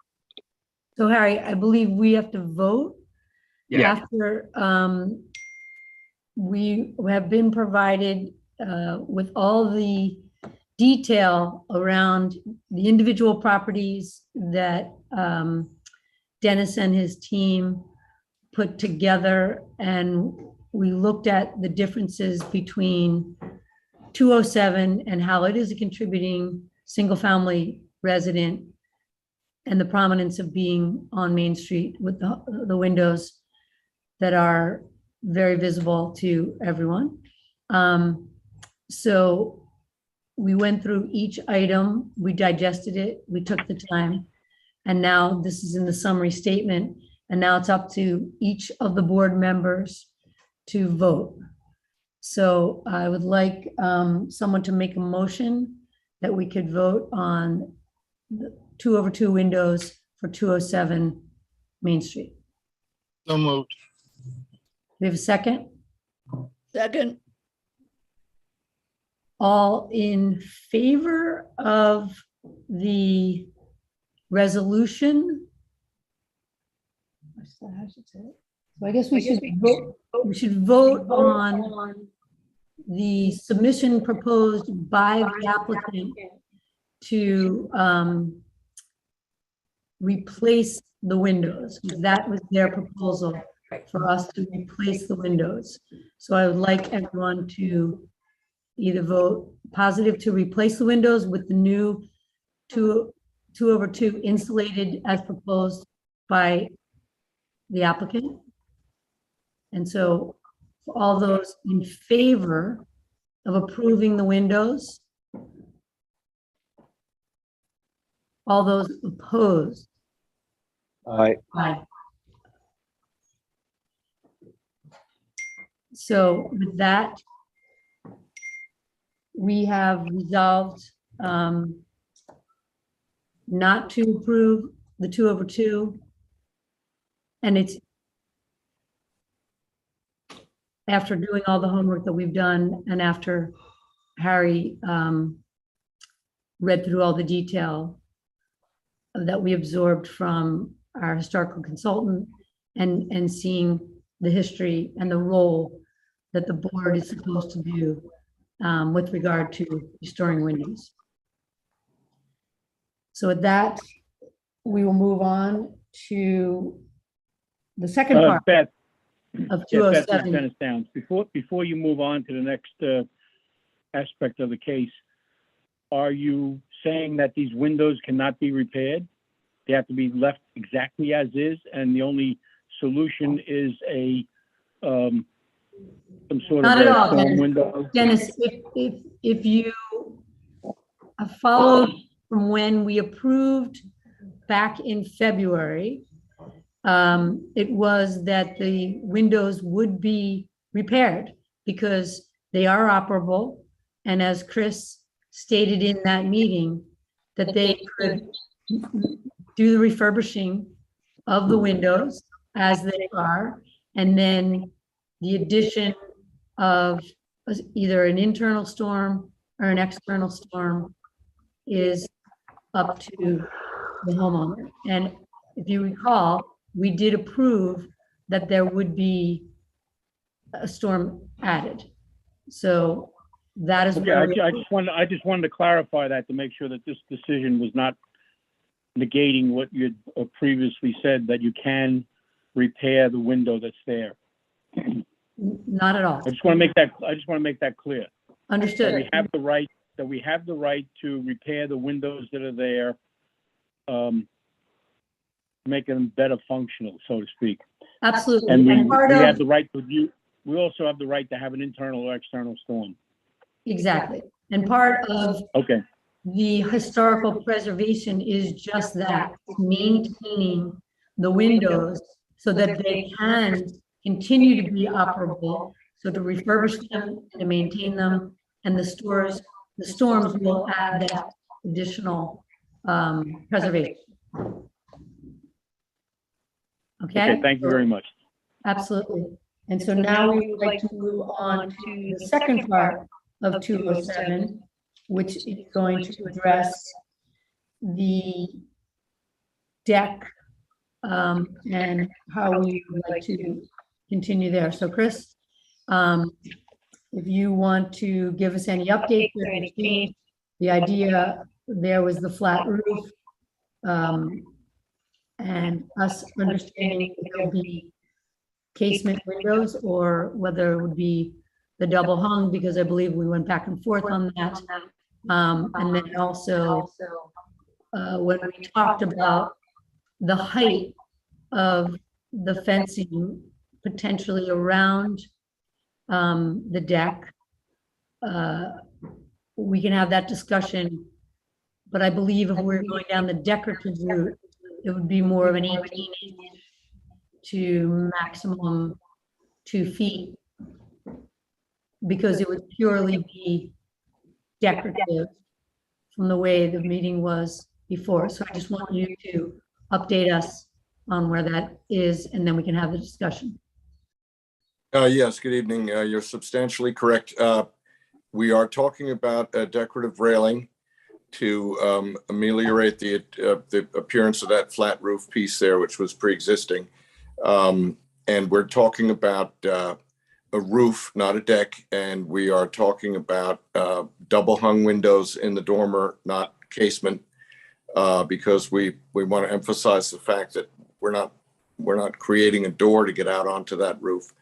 Of course, you can open the window and get out there for maintenance purposes, but we're talking about a decorative railing, and that you have the renderings of it, and yeah, it would be maximum 24 inches high above the parapet of that flat roof. Great, and I believe it's white, color's white. Yes, it's a white wood rail of a historic design in keeping with other rails in the village. Chris, can I ask you a question? Sure. The last time we spoke, I cited ADA and that sort of thing. Is it possible, would you be willing to add to the plan submitted for approval, the wording as it relates to this flat roof as access provided for maintenance only, inspection and maintenance only? Sure. Thank you. And Chris, I also wanted to ask, both dormers will remain, correct? The dormer that is not affected by this, and then the dormer that is. Well, yeah, those dormers are built. So Okay. there are 3 dormers back there. They will all be there. They'll all be the same double hung window. Okay. So the proposal asks for basement window, and so we have to change the wording. So that it doesn't say casement window. Or widow, or a new widow's. Or room. widow's walk, because it's not a widow's walk. No, it's nothing now. It's a roof with a decorative rail around the edge. Right, so it should be called decorative rail. Yes. Okay. Right, so I'm going, actually, so I think we've hit the points that we all understand. It will be double hung windows, not the casement windows. It would be maximum of 24-inch white railing of the decorative fence, and the servicing of going through the window to help clean and maintain the flat roof. It would really just be for an inspection and maintenance only. So that is the way I would word it. If someone could make a motion for us to vote on that. I make a motion to approve the decorative railing and the wording saying that it's for maintenance purposes only. Second. All in favor? Aye. Aye. Aye.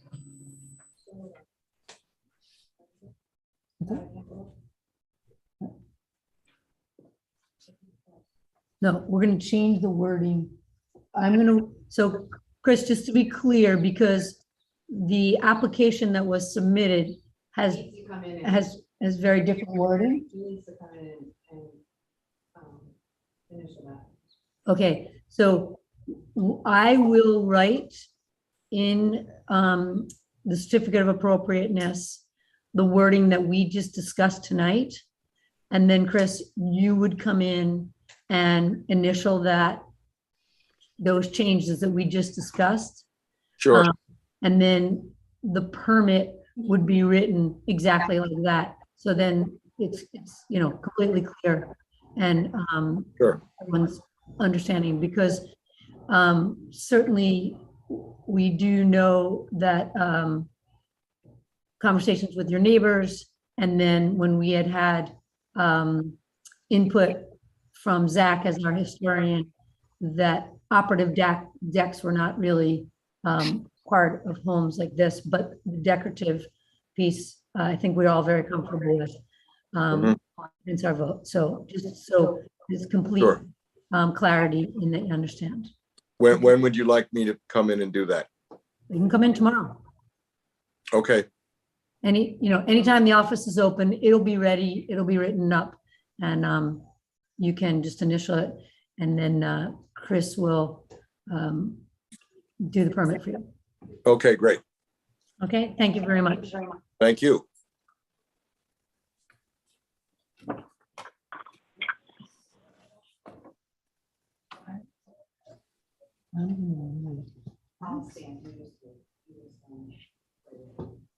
So where am I gonna write it on? It's not here. It's not down. Bear with us 1 second. We just want to find the proper.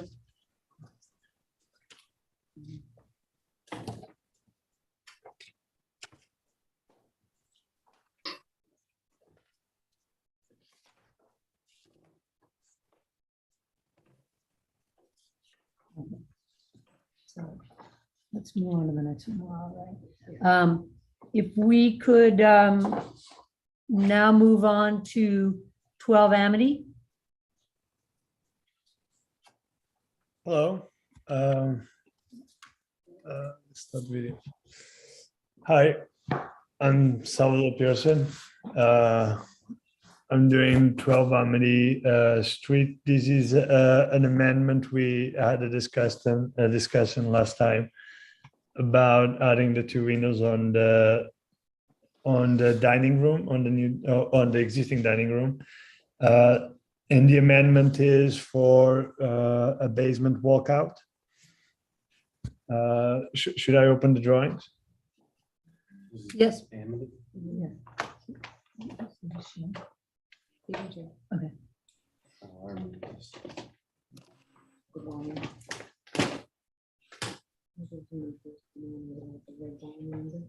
Yeah.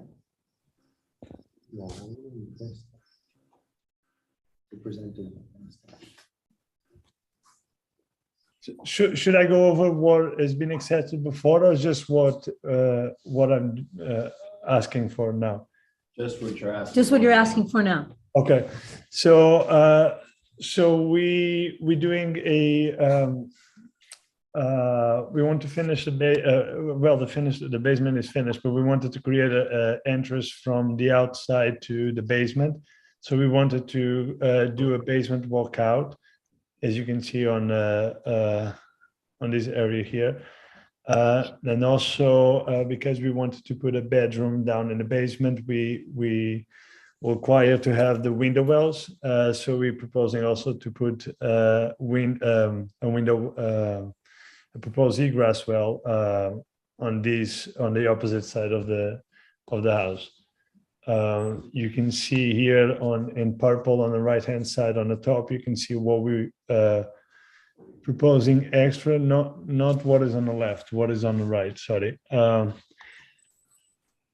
What's on the left is just proposing the extra excavation we're doing, because it's crawl space currently there. On the right is showing the basement walkout, and then also the crawl space that it is now that we want to excavate and create a bedroom there. The window egress will be on this side, and then the basement walkout on the north side. So I will move on to the elevation. So this is the north elevation. So for the door to come into the basement, we wanted to maintain the same exact door that we want to put on, that has been also already approved on the first floor. And then next to the door, we wanted to put the same window that is showing also on the first floor next to it, which is for the powder room currently. But that window is just to give a little bit more light into the basement. Then on egress, this is the bedroom. So we wanted to also mimic the same style of windows that are next to it. They need to be a little bit bigger because they need to be egress compliant, the openings. So we tried to do exactly the same. We did exactly the same window, but just in a bigger size, and it will be opening as a casement window. And then for the west side, where the bathroom, the new proposed bathroom is going to be for the new bedroom downstairs, we're proposing the same window that we have on here on the first floor bathroom for this side here. The railing is going to be the same, continuation of the railing also that is being accepted on the last meeting that we're proposing for both the front and the back. The basement walkout, we wanted to also maintain the brick that is the foundation already of the walls. And the stairs will be blue stone. It will be concrete stairs, but with blue stone, and on also the cap to hold the railing will be also blue stone. So I think I'm ready for any questions. If you want me to stop in any drawing. It also says proposed awnings. The awning is for, so the first floor existing bathroom here is the awning. So that is the awning. So we're putting awning in here next to the door going into the basement walkout. And the also awning into the new bathroom in the basement. So you're talking about the windows. The windows, right? Okay. And they're only for the basement? They only for the basement, yes. So you're excavating a crawl space under the house down to whatever it is, 8 foot, so you can get a bedroom in. And you'd like. No, it's not. Go ahead. Go ahead. You go ahead. No, so it's the existing there's a Bilco door. So we're removing that Bilco door and creating a basement walkout just for a more gracious walk into the basement. And it doesn't, as you come down, it doesn't come to the bedroom. It just goes to a hallway that is existing there. The bedroom is now a crawl space, but we are excavating the crawl space and creating a bedroom. And that's what I was trying to say. And, right. And you already got permission to do that? No. No, I thought I had to go through ARB first, right? Oh, well, okay. Yes. So you haven't, but my point, I guess, is that there is no permit yet to excavate. There is no. That would be through us too, would it not, Madam Chairman? They already have a permit to do what they already approved prior from. So they've already, I guess that's my next question. It has already been approved to have excavation?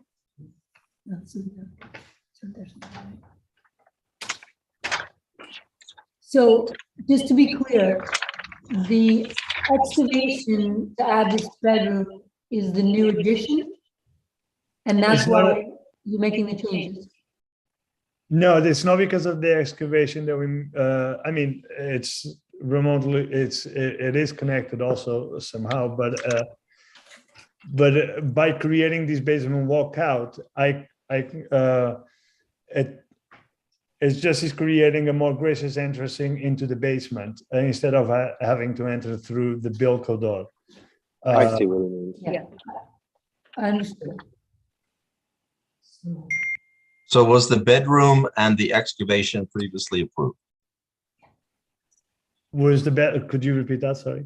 I'm sorry, what was the excavation in order to create the bedroom in the basement already approved?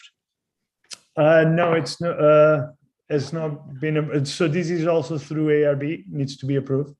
Okay, I'm just questioning because I didn't So recall that. you haven't applied for that yet. Is that, Carrie, there is no previous, right, Care? But is there a necessity to get a permission for excavating? Because it's already existing crawl space.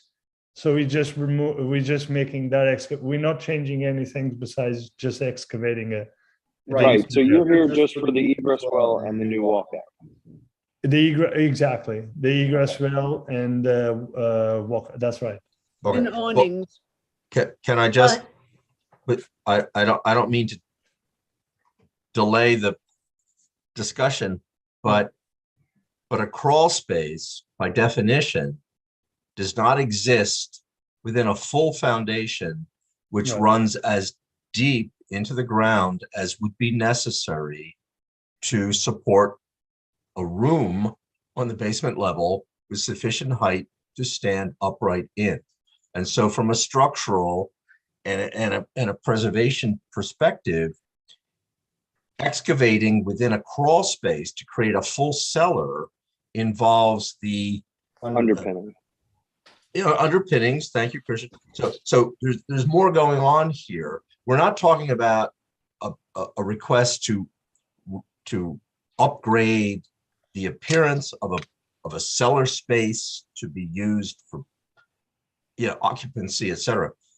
This is a greater intervention. I'm not saying it's not appropriate, and obviously from the outside, unless the building was being raised or lowered in any way, the appearance of this from the outside will not change. That's right. But I am suggesting that the brick foundation, which is presumably original and supporting this building, may need to be revisited because a new foundation is being proposed here. No, absolutely, of course. Okay, so there's more going on here in this application, my only point, than replacing the Bilco. For permitting or for acceptance of ARB? For construction purposes and for the preservation of this building and the footings that support it. Right. This be before the zoning board? If you're going to be doing excavation, isn't that a zoning board kind of thing? No, I think it's more building inspector. Yeah. So are we allowed to move on? I mean, this is what I understand is right. It's a Bilco. There's a Bilco door now. Yeah. That right. And the Bilco door goes to a crawl space.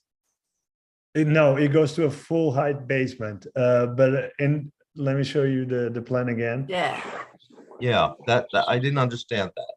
So actually, let me see if I have the existing here. Let me open up the existing. Good. Thank you.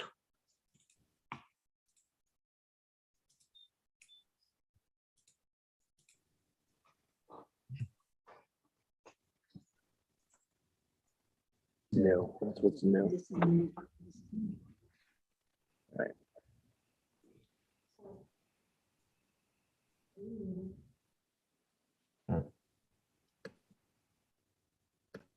Okay.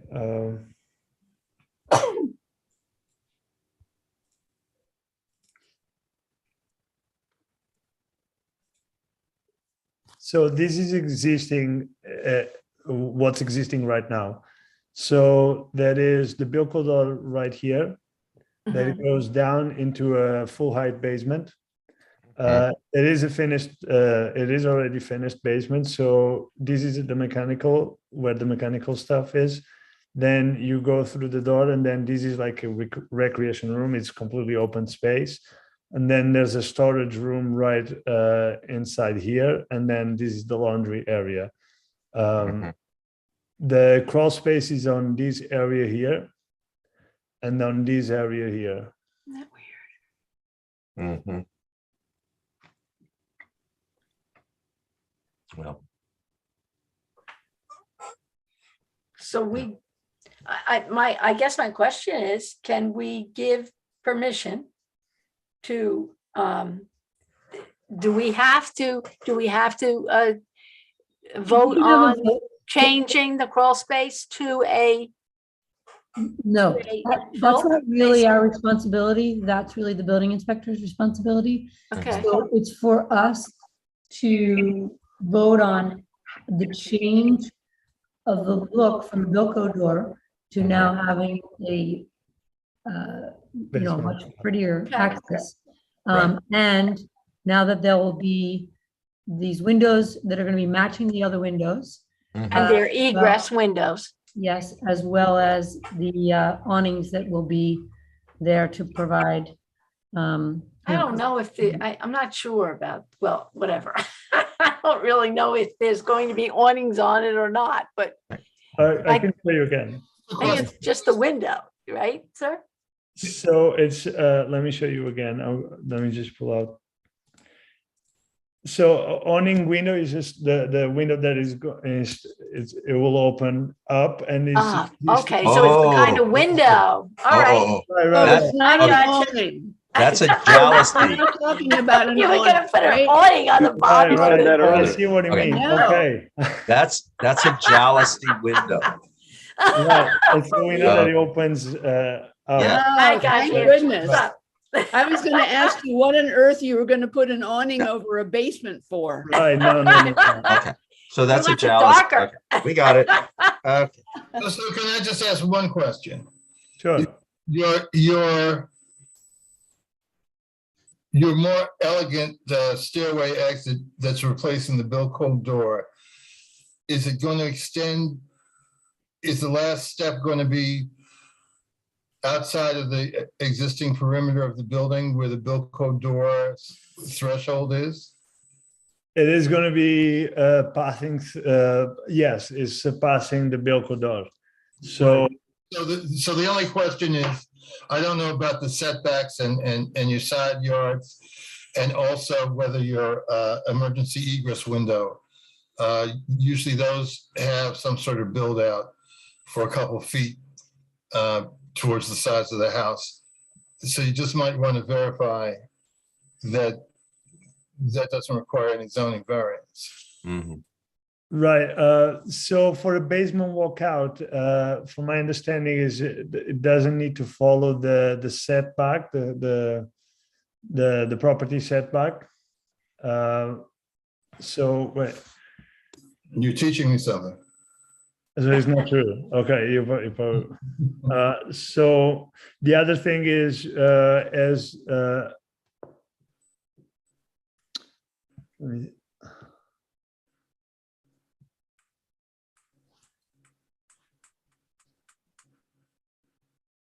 right. So we have 6'3.5" now, would be the proposed for for the side of the property.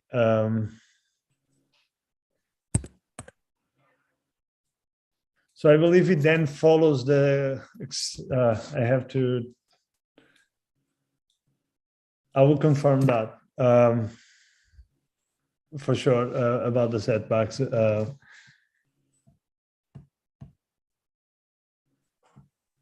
that's something that Chris would. Right. Yep. So Valid. we can I- vote on it, on how it's going to look.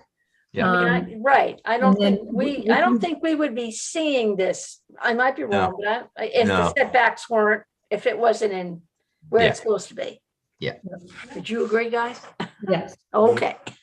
So can someone make a motion for 12 Amity to make these changes? I will make that motion. Great, second, Second, all in favor? Aye. Okay. And Sal, we'll just make sure that you're working with Chris on the items that were questioned tonight. Absolutely, of course. Is it Christian Koenig?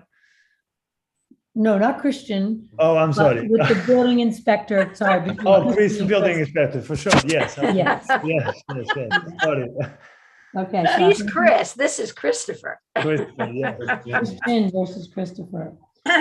Absolutely, I'll definitely talk to Chris. Elaine, Thank you very much. Thank you. thank you.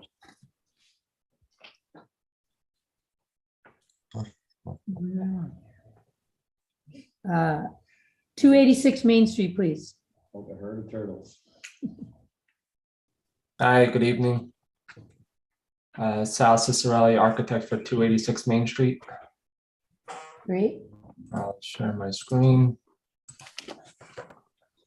So I think last we left off was for the roof deck and the piers under the porch that we're going to add on to.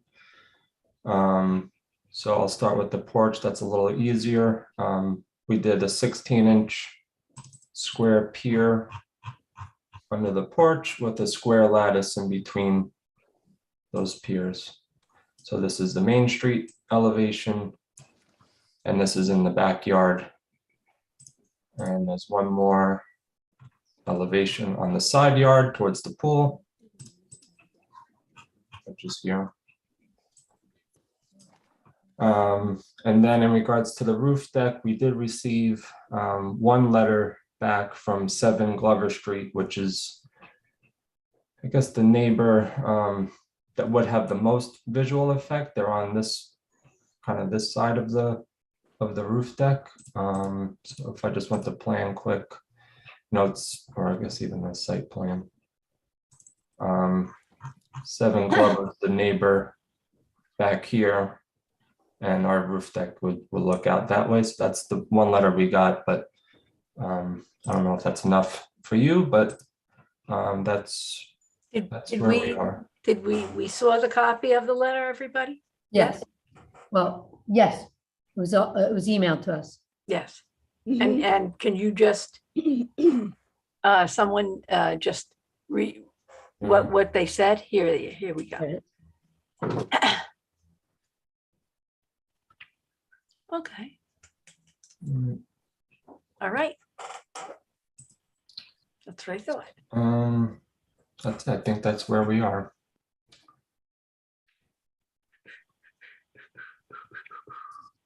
So this is so the issue that we have here is that you will be using this porch, and people will be there up top, and you know, you're trying to, the question that we always have to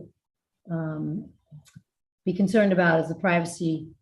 And so the neighbor that you're saying would be most impacted by this. Yeah. The sole neighbor who will be impacted, or is there another neighbor that you would be looking on to?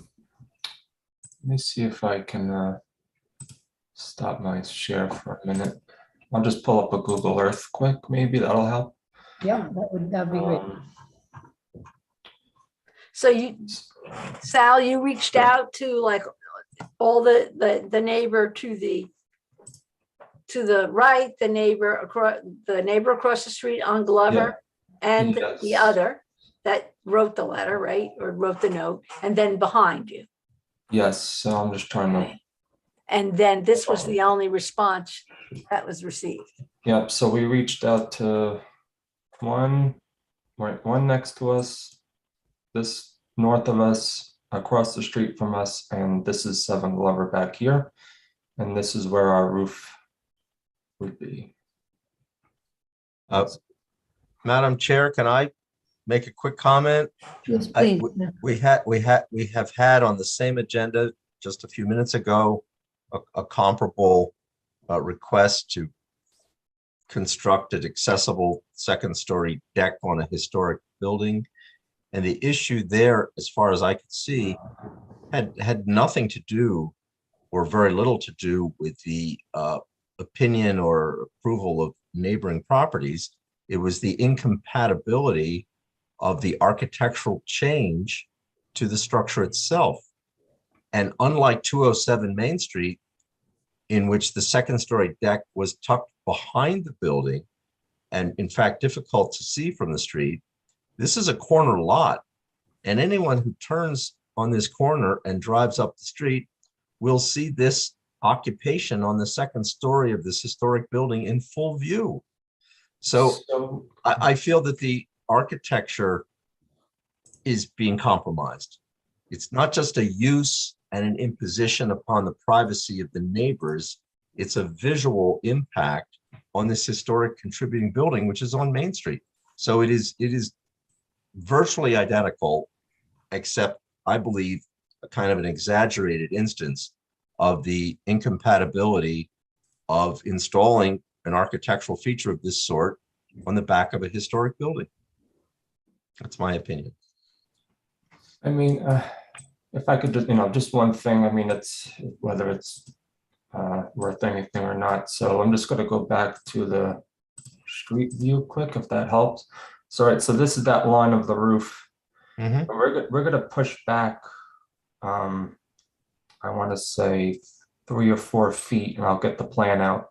And then that's to a planter that we're then hoping could blend in with these trees so that it's not so much of a visual eyesore, that we're trying to not be so much on the edge. I mean, that was one. I mean, we can even, I don't know, I'm just trying to, I mean, that was like our idea behind us, that we're not totally on the edge, but let me just see. I might see it in plan. So 86. So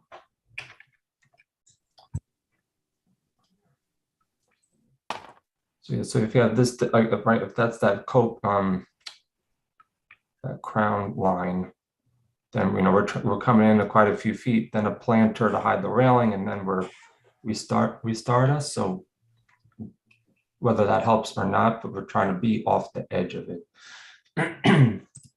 so that when you do turn that corner, from here, we're somewhat tucked back. And same with back here. We're pretty heavily landscaped, but again, pushing back so we're not so much in everyone's face. So it's the first. It's this line here, and then we're gonna push in. Could you go back to the plan so we Sure. could see the plan of how it looks?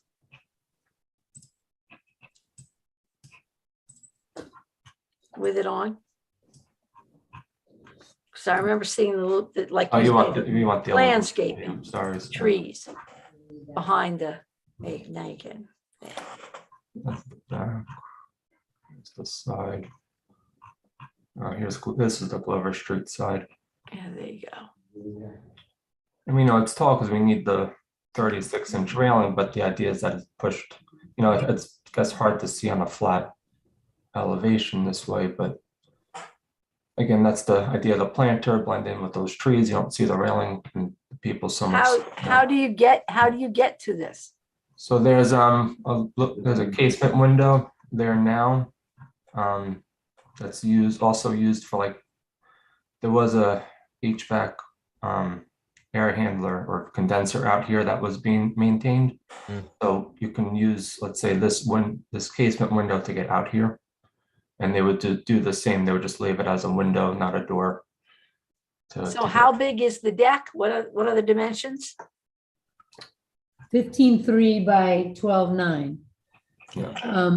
My question is, though, on the drawing, I can see that it's in, but there's no specifics of how far it is in on the drawing. You do have the specifics on the Yeah, into no, you're right. Let me pull up the drawing.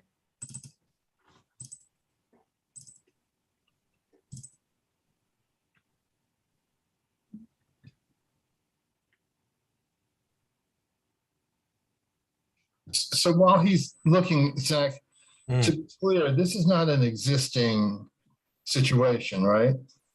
It's an existing two-story There's a structure roof there. with a flat roof. Yeah. With a flat, okay. So it's a roof. Yeah. And the parapet, there is a parapet wall of 36 inches or something? It's not 36, but apparently that parapet, just from the street level, goes out straight and flat to conceal the fact that there's a bit of a pitch on the roof behind it. As I understand it, you walk out onto that already just for servicing purposes of the mechanicals. But the mechanics are going to be gone now? Yeah, we're gonna take the mechanical equipment off, but even then, you can't really see that so much now from the street, but I mean, that's fine. That's a low. You know, what I think would help me is if we could see from the street, from a 5-foot height, Earl, what the sight line is up past that parapet, which is existing, and where does that end in relation to this more interior, space that you're defining to be occupied? Because I think we should take a site visit. Yeah, what would be objectionable, I think, is from the street, even to see the pots with plantings up on the roof would suggest that there's some activity up there. But if truly from the street level with a sight line looking up past that parapet, if what you're proposing is set well enough back behind and within, and is small enough in terms of its footprint, that it really can't be seen, the board might be able to sort of visualize that. But right now, I think a site visit would be helpful. That would be very helpful to me, too. Site visit. Okay, great. One of us, as Gene said, can stand up there while the others look from the various vantage points. Yeah. Right. Do you want us to try to mock up a planter there, or do you want to just stand? I think the idea of a planter to me is sort of not historic. I don't know what Zach thinks. Yeah, but, I think the planter would be, it's really about people being up there and whether they can be seen as occupying the roof or not. I think a planter and a decorative iron railing, all of that just is sort of a distraction, and it's maybe unnecessary. To me, that's a secondary issue. It's really the appearance of people up on the roof. But the plan is to have a metal fence. Well, it could be a wooden railing instead. I mean, a railing. I think it is Has a to metal, have. isn't it? No, it's wood. Yeah. Sal, wood. is it wood or? It's wood. Okay. It's wood. Wood. Okay. Okay. So I will volunteer to be the model to walk around the roof to see if you guys can There see. you go. Great. I think. All right, so we'll have a visit. Sounds good. So if we could make a motion to table this. Yes. Motion to table 271 Hampton Street. Oh, no. No, it's 286 Main it's Street. 286 Main. All right. And you want me to email Carrie to set up a time? That would be great. Yes, thank you. Okay. Sounds You have good. a second? I'll second. Okay, great. Thank you very much. Okay, And now thank you. let's move on to 271 Hampton Street. Hi, how are you? Good, thank you.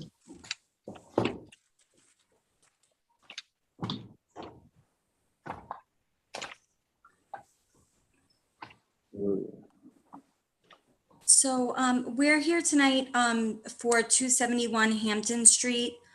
This is a proposed, I'm sorry, I'm just trying to share my screen with you guys quick.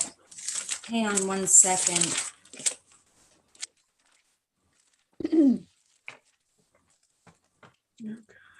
So the proposed project is a new roof overhang in the front with front entry portico, a replacement of all doors and windows, and throughout the whole house. The existing rear deck is being cut back to align with the rear of the existing dwelling, and we're proposing some cedar plank screening on the rear deck.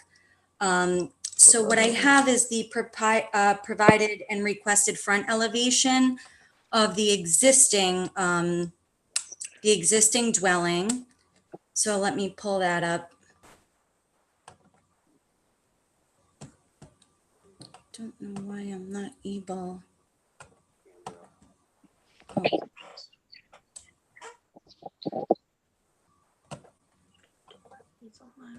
Okay, so this is the existing front elevation of the house currently that the board requested.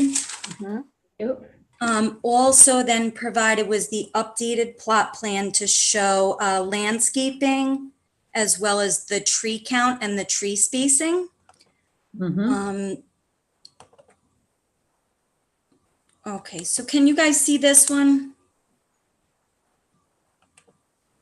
No, I guess not. Okay. I think what would be very helpful, the Now we see something. rendering that you sent in. the Sure. picture, I think that would be important for the board to see that. Yeah, so this is the front elevation that we had done. Let's see.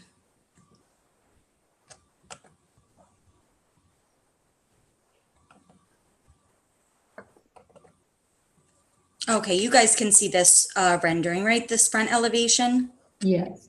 It's Oh, kind of see chopped off. Okay, now that's better. Yes. Okay. Maybe So- just put it down just a little bit more. Bring it down a little more. Expect, so you can see the whole roof. Let's see if I You can. meant up. Okay, There you go. There you go. much better, right? These were provided also in copies to you guys. So basically Yes. the materials, just to kind of cover the new front driveway, is Nicolak plank pavers for the driveway and rear patio in color Granite City. The roof shingles are GAF asphalt shingles, which is a Timberland Charcoal. line in the color charcoal gray. Our siding is James Hardy shake shingles in the color Arctic white. And all the windows are in-swing casement with black frame and white Azek trim. And they are Drutex European brand windows. For the front entryway, we have proposed 6x6 square deco columns, all soffit lighting, the proposed picture window in the front. The front door is a Geldwin Design Pro fiberglass door with privacy glass panels. And then we also have, does the board happen to have the side rendering with where the Yes. deck is? Yes, we Our have. packet? Okay, because unfortunately, I'm not able to share that one on the screen, but that was the one that we agreed upon just to kind of show where the cedar plank screening is So the proposed. board- Can you guys see that picture? Exactly, in the Back deck a little bit. materials. Mhm. There you go. Up. So There the you go. decking, the decking is Trex floor in Winchester gray. The cedar privacy fences have a black mat post with Meranti top rails in a wood with the metal horizontal rails in there.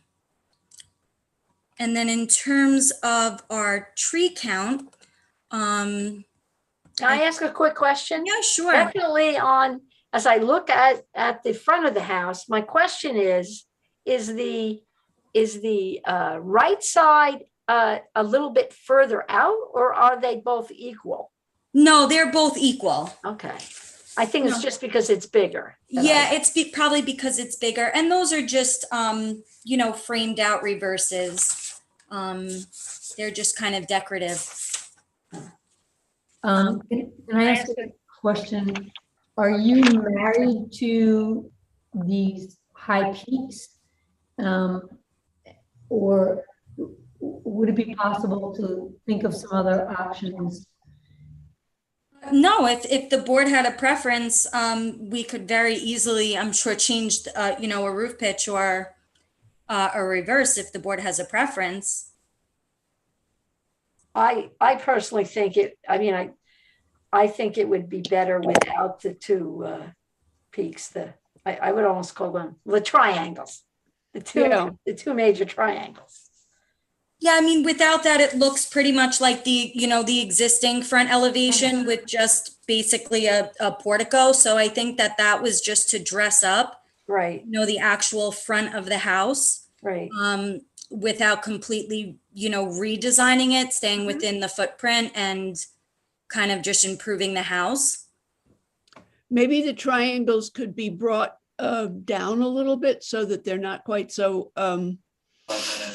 pointy, or it just looks like lots of triangles. Yeah, absolutely. Or we could perhaps I could try to ask the architect about hipping the roofs if the board doesn't like reverses. We could try a different and maybe not make them as tall. I mean, the one on the left is a little bit, even if it was hipped, it's better than the very tall one. Okay, and again, I shouldn't even, speak before consulting with the architect, because being that they are, kind of dummy reverses just to dress up the front. I don't even know if a hip is possible. I'm just trying to get a sense. No, well, whatever. I'm just saying that is looking for. Yeah. So the board just doesn't want the actual height past the roof line as much. Yeah. Maybe you could make a jerkin roof on the point, chop the points off. I'm not sure that's the right. It's called a gambrel roof. And I was thinking that, but so they'd rather see like a know gambrel what roof would line. look better. Yeah, we wouldn't know until we see, I guess, right? Yeah. Yeah. I mean, is this something at this point, though, that we could come back to the board with a front elevation? And because it was a lot to turn around these, renderings, there wasn't any concern expressed about the reverses, from the architectural plans. So could we just come back now that the board has seen the renderings in terms of materials and whatnot? Could we just come back with a front elevation? So the one question that I have, when I look at the original front side elevation that was submitted before doing this rendering, the right side top point is not above the roof, right? The way it's drawn. Yeah, I mean, I would say the elevation is accurate, and I don't know if this rendering is just the perspective that it was done, because that's the angle. That may be the problem. Look at how about if we look at the plan? Does that? Oh yeah, let me share that with you guys, because I do think it's this perspective that may be throwing this off. Let me see if I could just quickly pull up the front elevation for you. Bear with me one moment.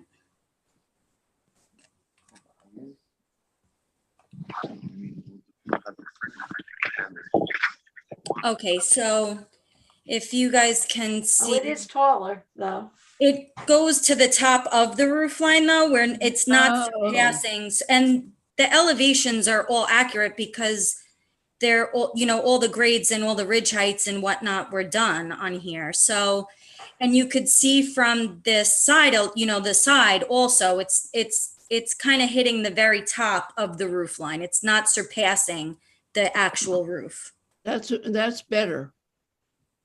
Yeah, so I think when I look at the drawing and just like you're showing us right now, it doesn't look as if it's going above. No, it's definitely not. That much I know, because we even have, the roof pitches are on there. And like I said, all of the plate heights and whatnot are done in the ridge heights. So, and honestly, I didn't even pick up on that on the rendering. I was just so happy to see something come to life to, show you guys that I didn't even kind of realize the way this elevation is done. It does look much, much higher than it actually is. So, this is, like I said, a more accurate depiction in terms of the elevation itself. Does anyone else feel that they should be maybe the same size or not? Does it matter? Christian, what do you think? Well, I mean, I'm no architect, and I feel your pain with trying to fix these split I level think ranches. also the reason why, if you look at, there's a double window Uh-huh, on the left side, and on the right side is that triple window. yes. Also up here is a double window, and on the other side is the single window. So I also think that, you know, that's part of the reason why that reverse here is bigger on that side. So although it looks like it's different, I don't know if we made the reverses the same size, if it would look much better, because there is a difference then, you know, in the windows is what I'm saying. Mhm, right. So it kind of balances out the rest of the house, having that one a little bit bigger. Mhm. You know, but again, we're really just trying to move forward with the project. So if the board, you know. Okay, that's fine. That, it just very much helps to see. Yeah, because you could see just also by the layout and the dimensions that that side is just a bit bigger. So I don't know what would work. Understood. And so, want to just show us the landscaping piece and then we can take a vote? Sure.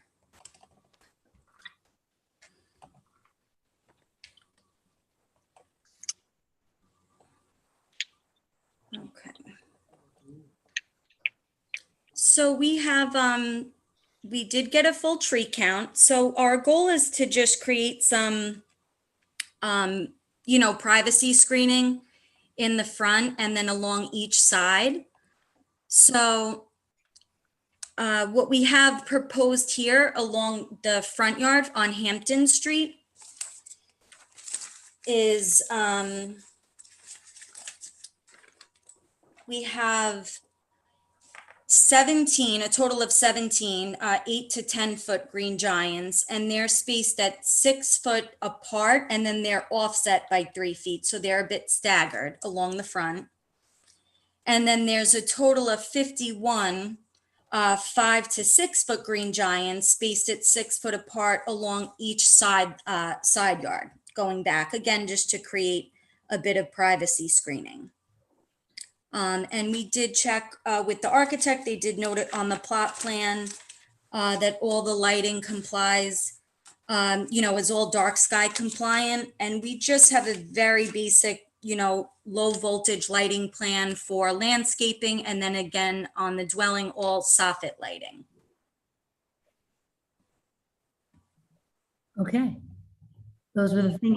My only question about is the raised deck on the back? Yeah, that's existing right now. We're actually Okay. cutting that back so that, so the existing deck is right here. If you could see this little area here, we're actually cutting that back so that the raised rear deck is just in line with the rear of the house. So we're actually taking the deck back in size. But before there wasn't a deck on the back, correct? No, Way- there. on the Right. way back. I look at that more as on the side, or are you saying it goes around? It went was around? all the way back and around, yes. Oh, So we're okay. just cutting this part out here so that And- it's, again. And will this deck still go all the way across the back? No, it is, Okay. let me take a It's look. gonna stop at the line. It's good, yes, it stops at that stairway. The rest underneath that is Yes, concrete patio, you know, it's existing concrete patio. That's where we're gonna use the Tree line, pavers. Okay. Mhm. And then the rear deck is just, I don't have the exact size right here on this plot plan, but it doesn't span the whole way of the house. Mhm. Okay. Okay, someone like to make a motion? Oh, you could see there here you is go. the size of the deck. So Sure. this is the part being removed, and this is the size. And it's at the top floor, correct? Yes. Yep. Yes, it's about 15 by 33. All right, I'd like to make a motion to approve 271 Hampton Street, For the landscaping and, the landscaping and the exterior alterations. Yeah. We have a second? We have a second? I'll second. All in favor? Aye.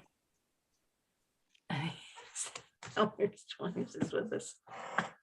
All right, thank you all for your time. All righty. Thank you for all your work and appreciate it. Thanks.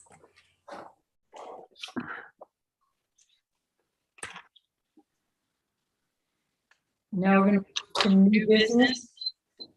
8 Jesse Halsey Lane. Hi, I'm here. Nicholas DeMarco.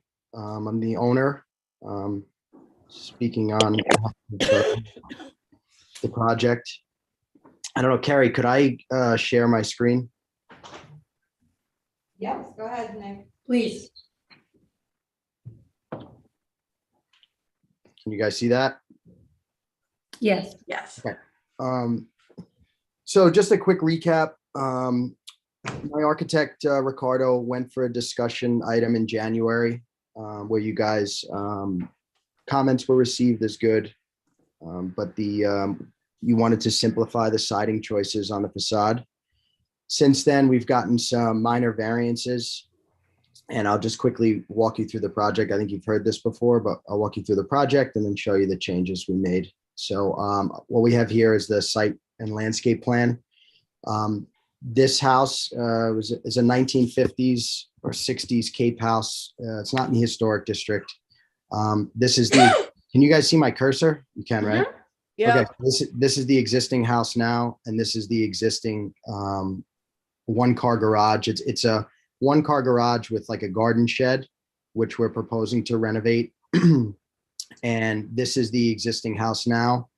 And it's 1.5 stories. It has it's finished on the first floor. It has about an 800 square foot unfinished attic and then an unfinished basement. And we're proposing this 2-story expansion off the back and the swimming pool in the rear. We also did the egress staircase down to the bottom.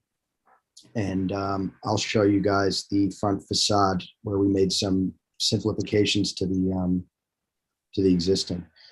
Okay, so our plan is to renovate the entire house and do a 2-story addition off the back. So we added a dormer to make it a 2-story house. And what you see in yellow is the existing non-conforming, and what you see in the red is what we were granted for a pyramid. So we used to have a couple different mixes of siding. So what we simplified it with just a 6-inch clapboard on the front elevation, and then the red cedar shake roof. We have the addition in the back, which is where you see that peak, which you can't really see it. The lot slopes up a little bit. It's pretty flat, but from the street it slopes up and then it gets flat. And you don't really see this peak unless you really back up on the street against the other side of Jesse Halsey. And then here is the existing garage, which we're going to renovate and just keep do white cedar shingles. So the idea is typical Sag Harbor, the red cedar shingles on the roof, the clapboard siding on the front facade and along the 3 sides of the rear addition. And then the sides would be white cedar shingle to match the garage. Here is the existing house now.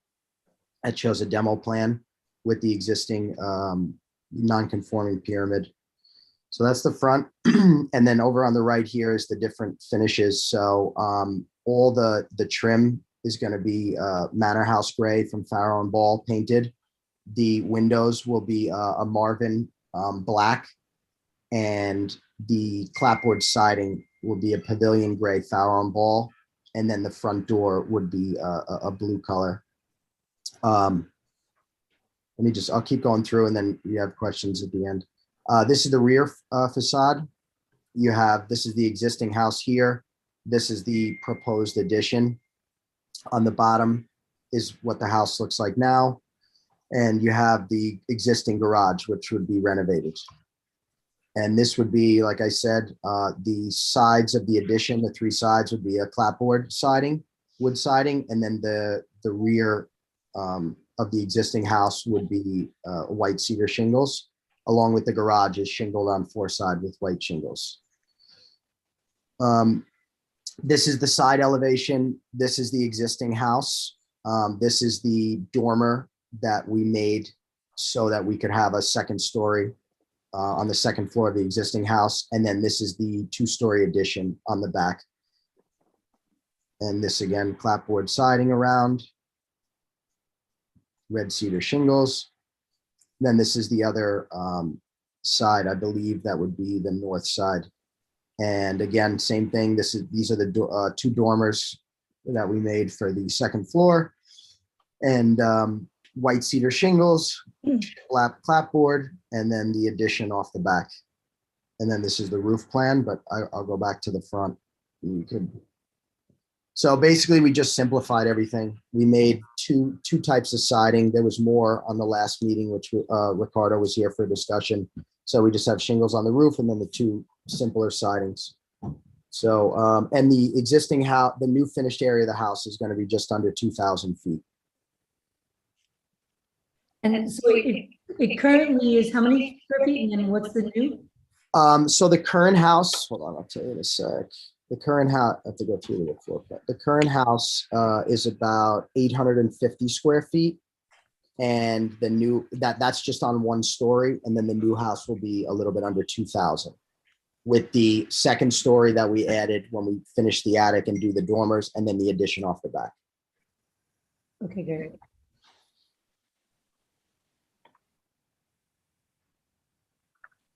So does anyone have any questions? I guess I asked this question. Does the chimney have to be so large? It almost looks like, you've got your roof line, you see, you're trying, I call it, well, a peak, and then this very huge chimney coming behind it, correct? Yeah, so And I know it's a ways, but it still looks rather large.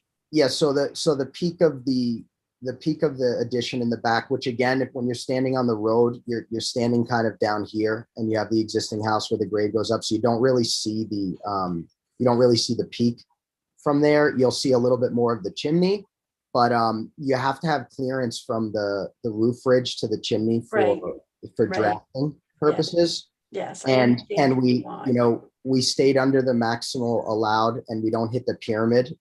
So we needed the height of the roof to have a second story here. If you see on this side, we had, it was tight. We couldn't even really fit big double hung windows because of the height constrictions from here. So there's almost no pitch on those dormers. Yeah, there's almost no pitch on the dormers, and that'll also cause like more of a blocking of this. If this was steeper, you would see more of this, but because it's a flatter dormer, which gives the head height that you need, this isn't shown as much. But see, if you look from this elevation, it's only 3 feet higher. I know it looks like a tall chimney, but it's only 3 feet higher than the proposed addition ridge. Could it be narrower, the chimney? Could you narrow the chimney? It's because it does seem to loom over everything. So the chimney's 5'4", but there's a chimney in the living room and then a chimney in the master bedroom upstairs. So you need it to be big enough to accommodate 2 fireboxes. Two flues. Two flues. Yeah. So it's 5'4". It's not overly big at all. It's not like it's 7 or 8 feet wide, but it's the minimum for the flues that you can do. Okay.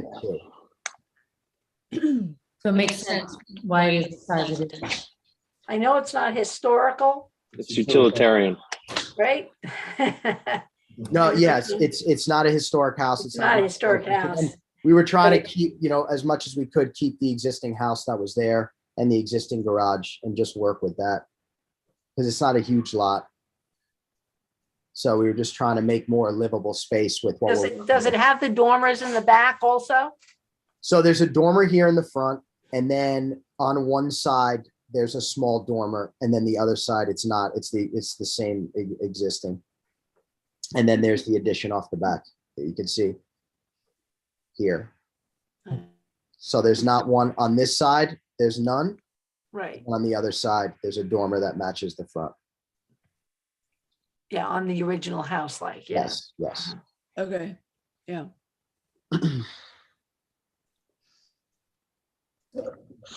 Um, it'll be a significant change, but certainly one that you're making a nice addition.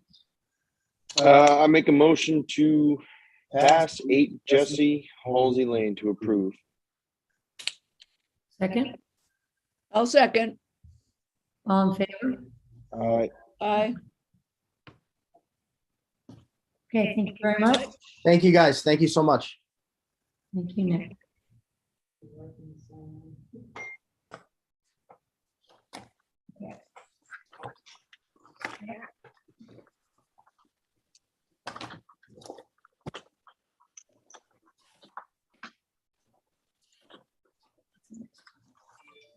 Now we'll go to 10 Richard Drive.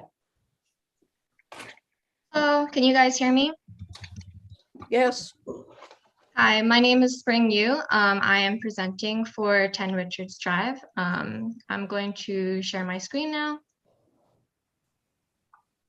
Okay, so the lot is, well, here's the survey for the proposed 2-story house. It is currently an overgrown vacant lot.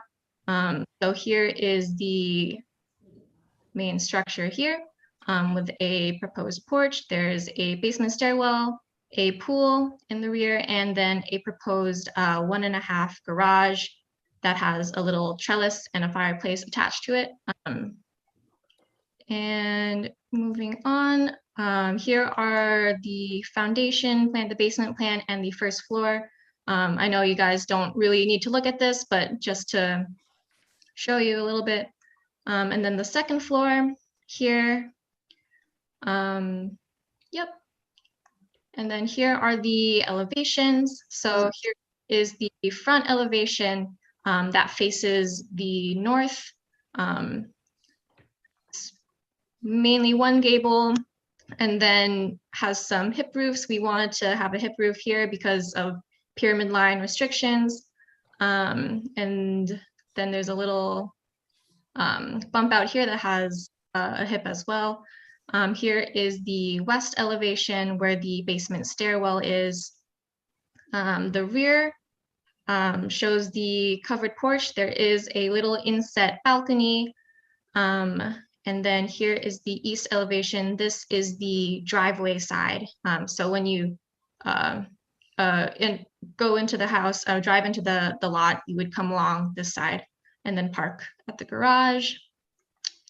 Here is the garage, the 1.5 car garage. The front elevation, which you would see from the street, though it is set very far back, would be this. And then here is the elevation that you would see from the pool. This is from the rear. And then here is the other side. This would be facing the neighbor. And so as you can see, there's just a little, it's just the garage and then a trellis and the fireplace. Oh, right, sorry. To go over the colors and the materials,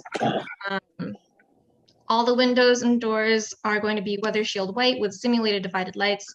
The front door is going to be a dark gray color. The garage door is going to be Coplay Cottage Series white. The roofing is going to be charcoal asphalt. And the siding will be cedar shingles, 5.5 exposure, pre-stained Cape Cod gray. All the trims will be white. The posts and the railings will be white, and the chimneys will be Danish blend brick. And all the hardware and lighting will be oil rubbed bronze cottage style.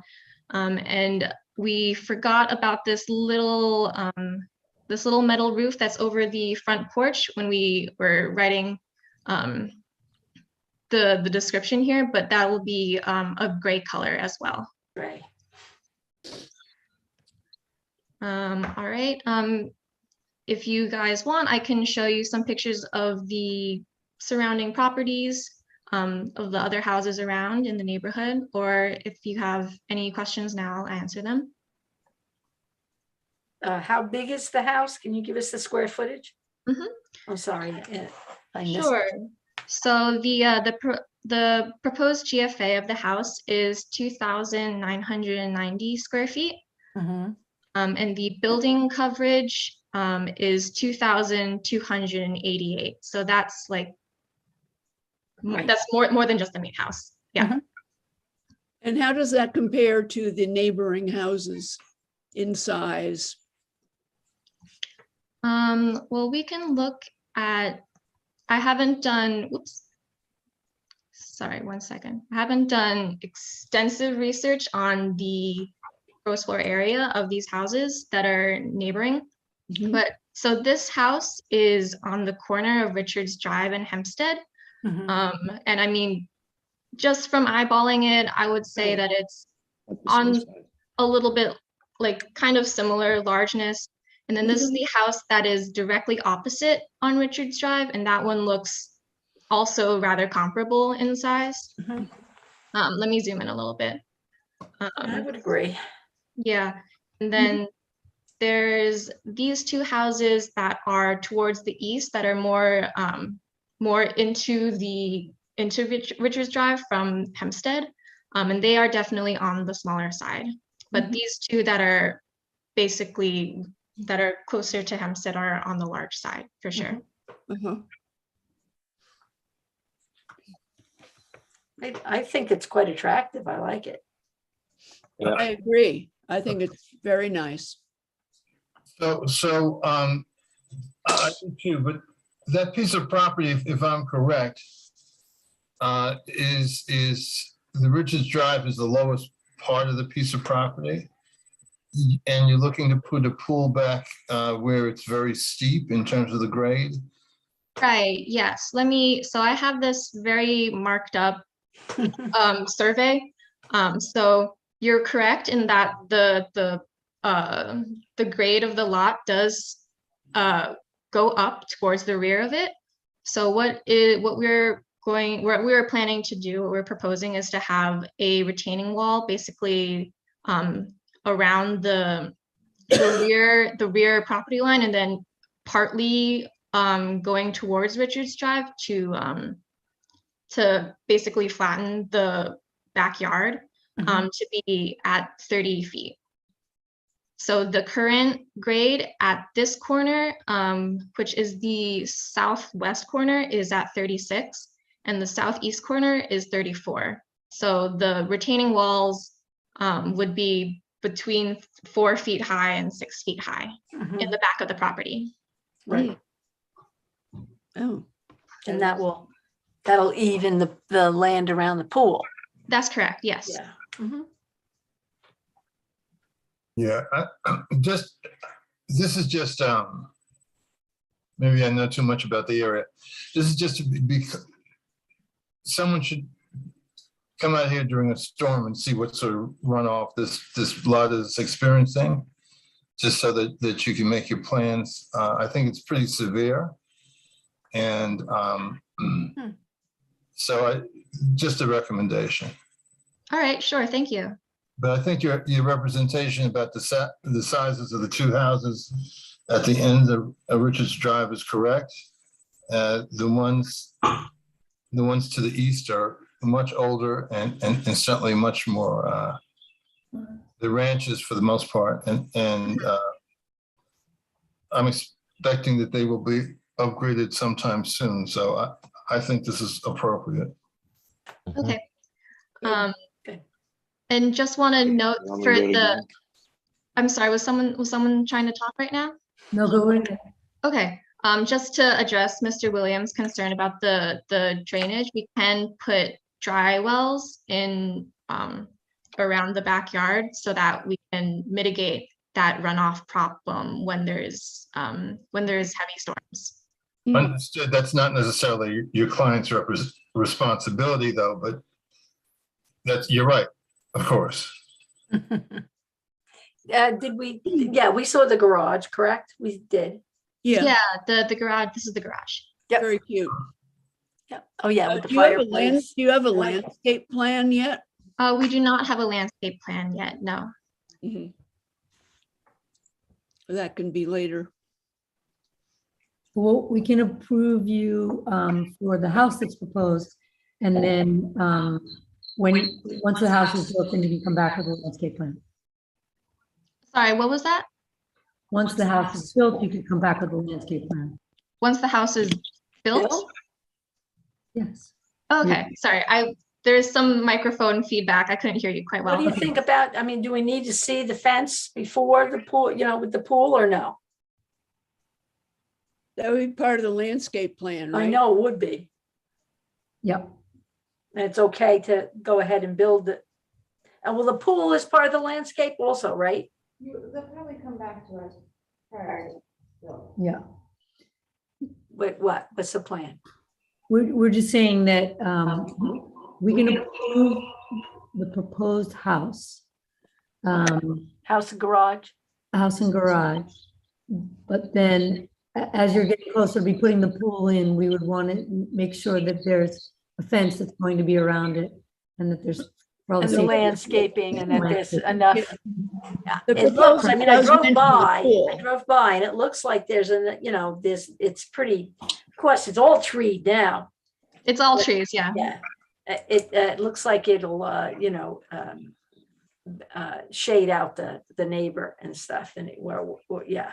Assuming you're not chopping down all the trees, right? Yeah. I am not super sure how many of the trees Room will be enough chopped to down room enough to get build the yeah, house to get and the pool. building in there. But yeah, okay. What is the correct pathway for me to move forward then in terms of, because I mean what we filed includes the pool on it. So I'm just wondering what would be the best way. Okay, so we can take a vote tonight to approve the house and the garage as is. Okay. We could wait to approve the pool and landscaping at the same time. Okay, so at some point in the future, we'll come back with the landscape design and then. And the We'll pool. want to know. And the pool. Yeah. And the pool, yeah. I'm one thing I just want to say on the plan, I see it, there's lots of parking and I like that because then people aren't parking in the street. And, we just need to know what kind of driveway it is going to be, materials and stuff like that. Sure.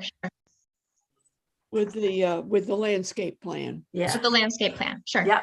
Let me make a comment on the landscape plan, if you don't mind. Yes. You're going to move into a neighborhood with a lot of old wood canopy.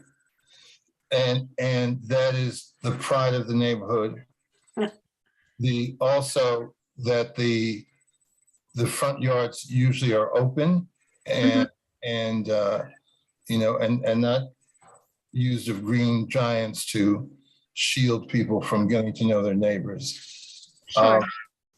So I think it would be appreciated if you advise whoever's going to develop it for you that, as you drive through the neighborhood, you can see most of the front yards are open. And that's a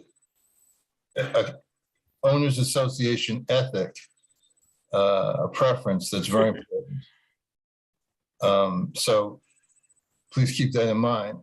Interesting. And keep as many trees as possible. Absolutely. Thank you. Sounds good.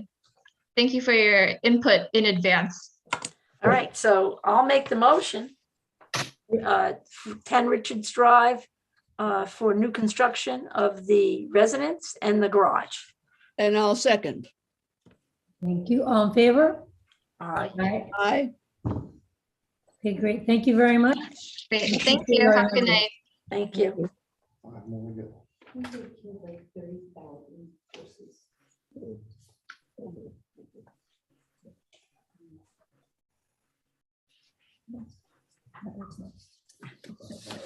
Okay, 55 Howard. Good evening, Madam Chair. I believe that I'm here for a discussion and not, I I don't have an application before you because I'm still before zoning board. Oh, This is 55 Howard? Yes. Okay.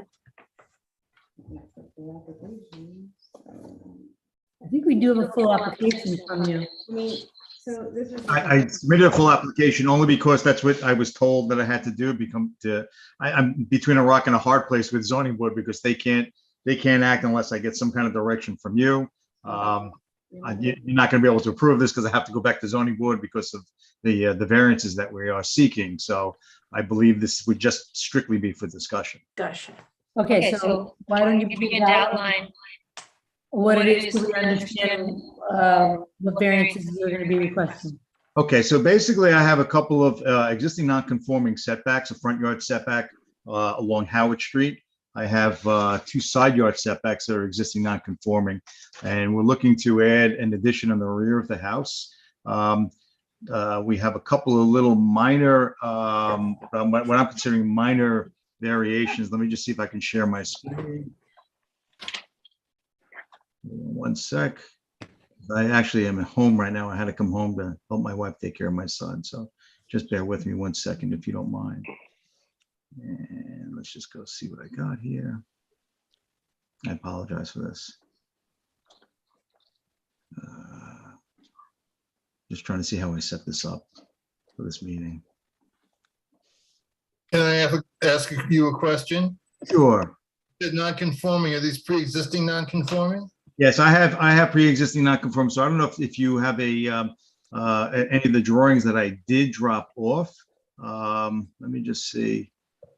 Yeah, for some reason, I'm on my laptop, so I apologize. I should have stayed in my office, but I couldn't.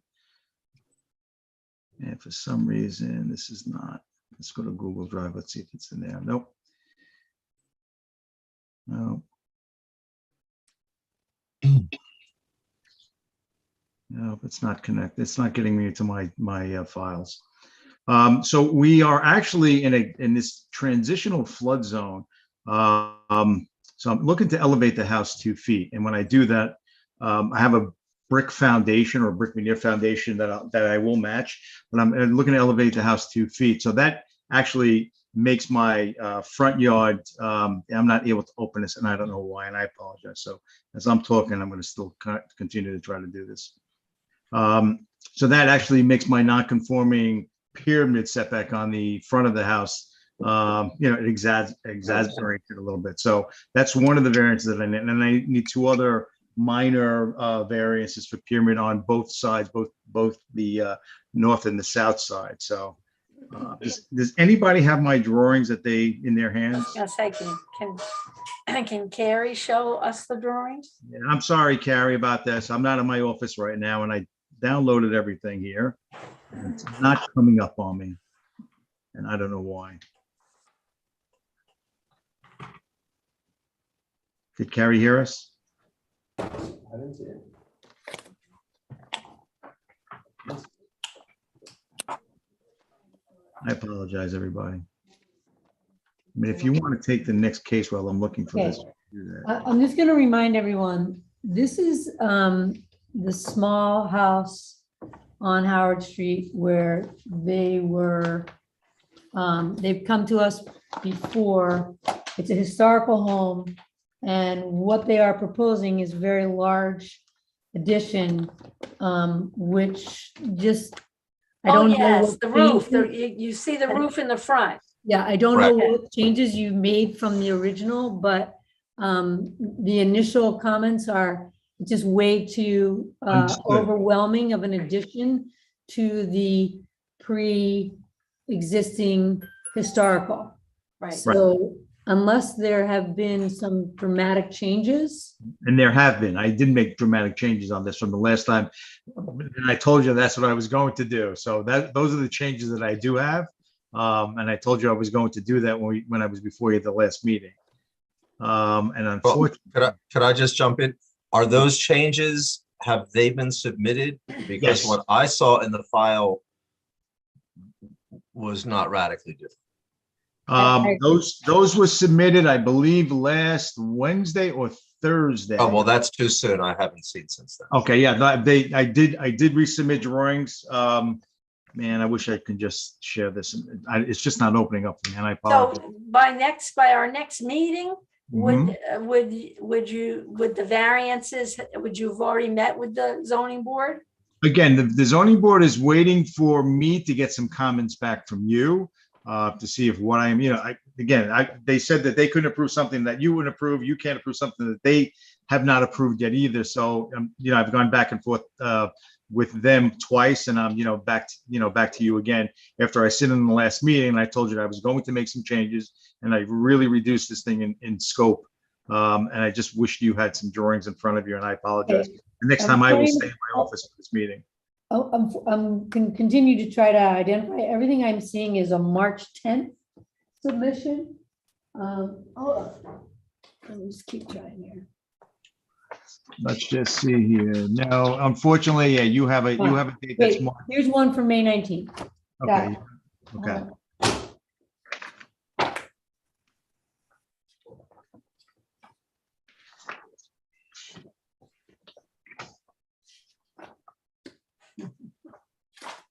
Okay, so I am looking at this, Nick, and I still see the green roof and the red roof, trying to understand which is which. So you're still proposing to change the roof of the historical home? That is not correct. I am not changing the roof on the front elevation of the historical home. If you look at that front elevation, which is the east elevation, the reason why I color coded like that red area, the green area is the existing roof line, the existing non-conforming portion of the roof line. The red portion above that is because we're elevating the house I'm proposing to elevate the house. Oh, I see. You're picking the house up. So I am not changing that front elevation. I am not changing the structure on the two side elevations either. Not changing windows, not changing trim, okay, leaving those intact. So I'm glad that you see that in front of you. So if you look at the existing front elevation, which is on that same page, the only change to that front elevation is that I'm raising the house up 2 feet. Only just to get me out of this little transitional flood zone that I'm in. I'm not an A8, I'm not an A7, I'm in this. Right, that does change the elevation though. Yes, okay. Almost Yes, by definition. Okay, by definition, yes, it does, okay? But I'm not restructuring the roof line. I'm changing the foundation, okay? It will be higher now. Yes, so basically that house, I mean, if you know Howard Street, I'm down towards the end of Howard Street, on the again, I'm sorry about that, on the west side of Howard Street. And the property drops off from the curb and the sidewalk down to our front door. So the house is actually almost sitting in a little bit of a gully, probably by about 8 inches or 10 inches. Okay, and then you step up into the house. So you really don't see that much of the foundation on the existing house on the front of the house. So you're only going to be seeing probably another 18 inches of additional foundation, which would be brick foundation, which is what's there right now in the traditional style. So the entire addition obviously is on the rear of the house. And I was looking to do a reverse dormer on the back, keeping the structure intact on both elevations. So you'll get the old peak that you have, and then that shed dormer, which probably was an addition on that house, many, many, many years ago. And that's what I was looking to do there. And then the brunt of the additions are on the back of the house. So since my initial application to zoning board of appeals to where I am right now, I've probably reduced this in scope by about 70% in volume and in mass. Okay, so and again, I apologize that I can't share the screen right now. So I have a quick question. Is the height of the roof, the ridge of the roof of the addition higher than the existing? Yes, it is. But if you were to look at By how much? 3 feet.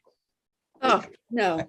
So that presents a kind of a structural problem, so to speak, that I think the board typically is looking to keep that extension down so that it doesn't loom up. Loom over the house. Okay. All right. And that's what I recall seeing in the file. And I felt that you needed to move forward with that. It was much higher than that when the original thing that you saw in the file. So I did reduce that in scope by a lot. And again, I'm looking at my side elevations, and again, I can probably do that so that I wouldn't exceed the height of the existing I ridge. think that's gonna be a big, Right. That's a good idea. We Okay. don't normally approve any addition to a historic house that's taller than the house itself. Okay, but that's, and Be thank you very lower. much. That's good to know. All right. So, note taken. Okay.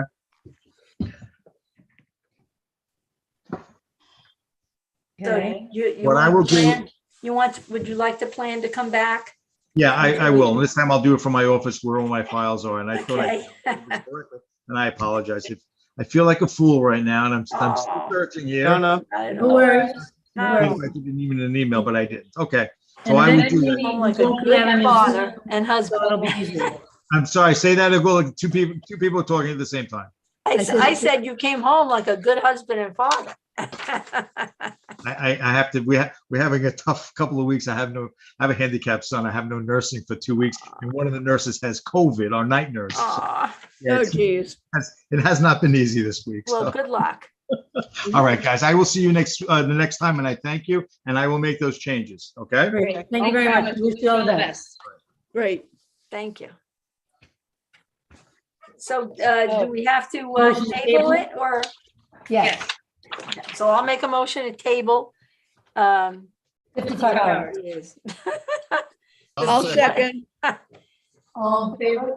Aye. Aye. Bye.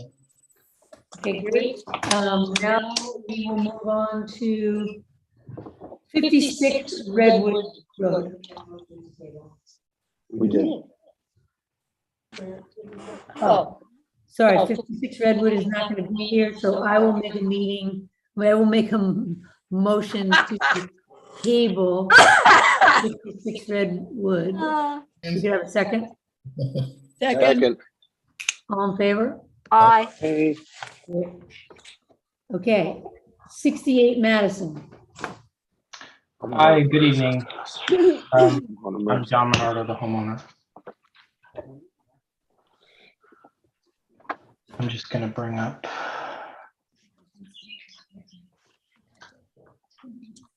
Good for him.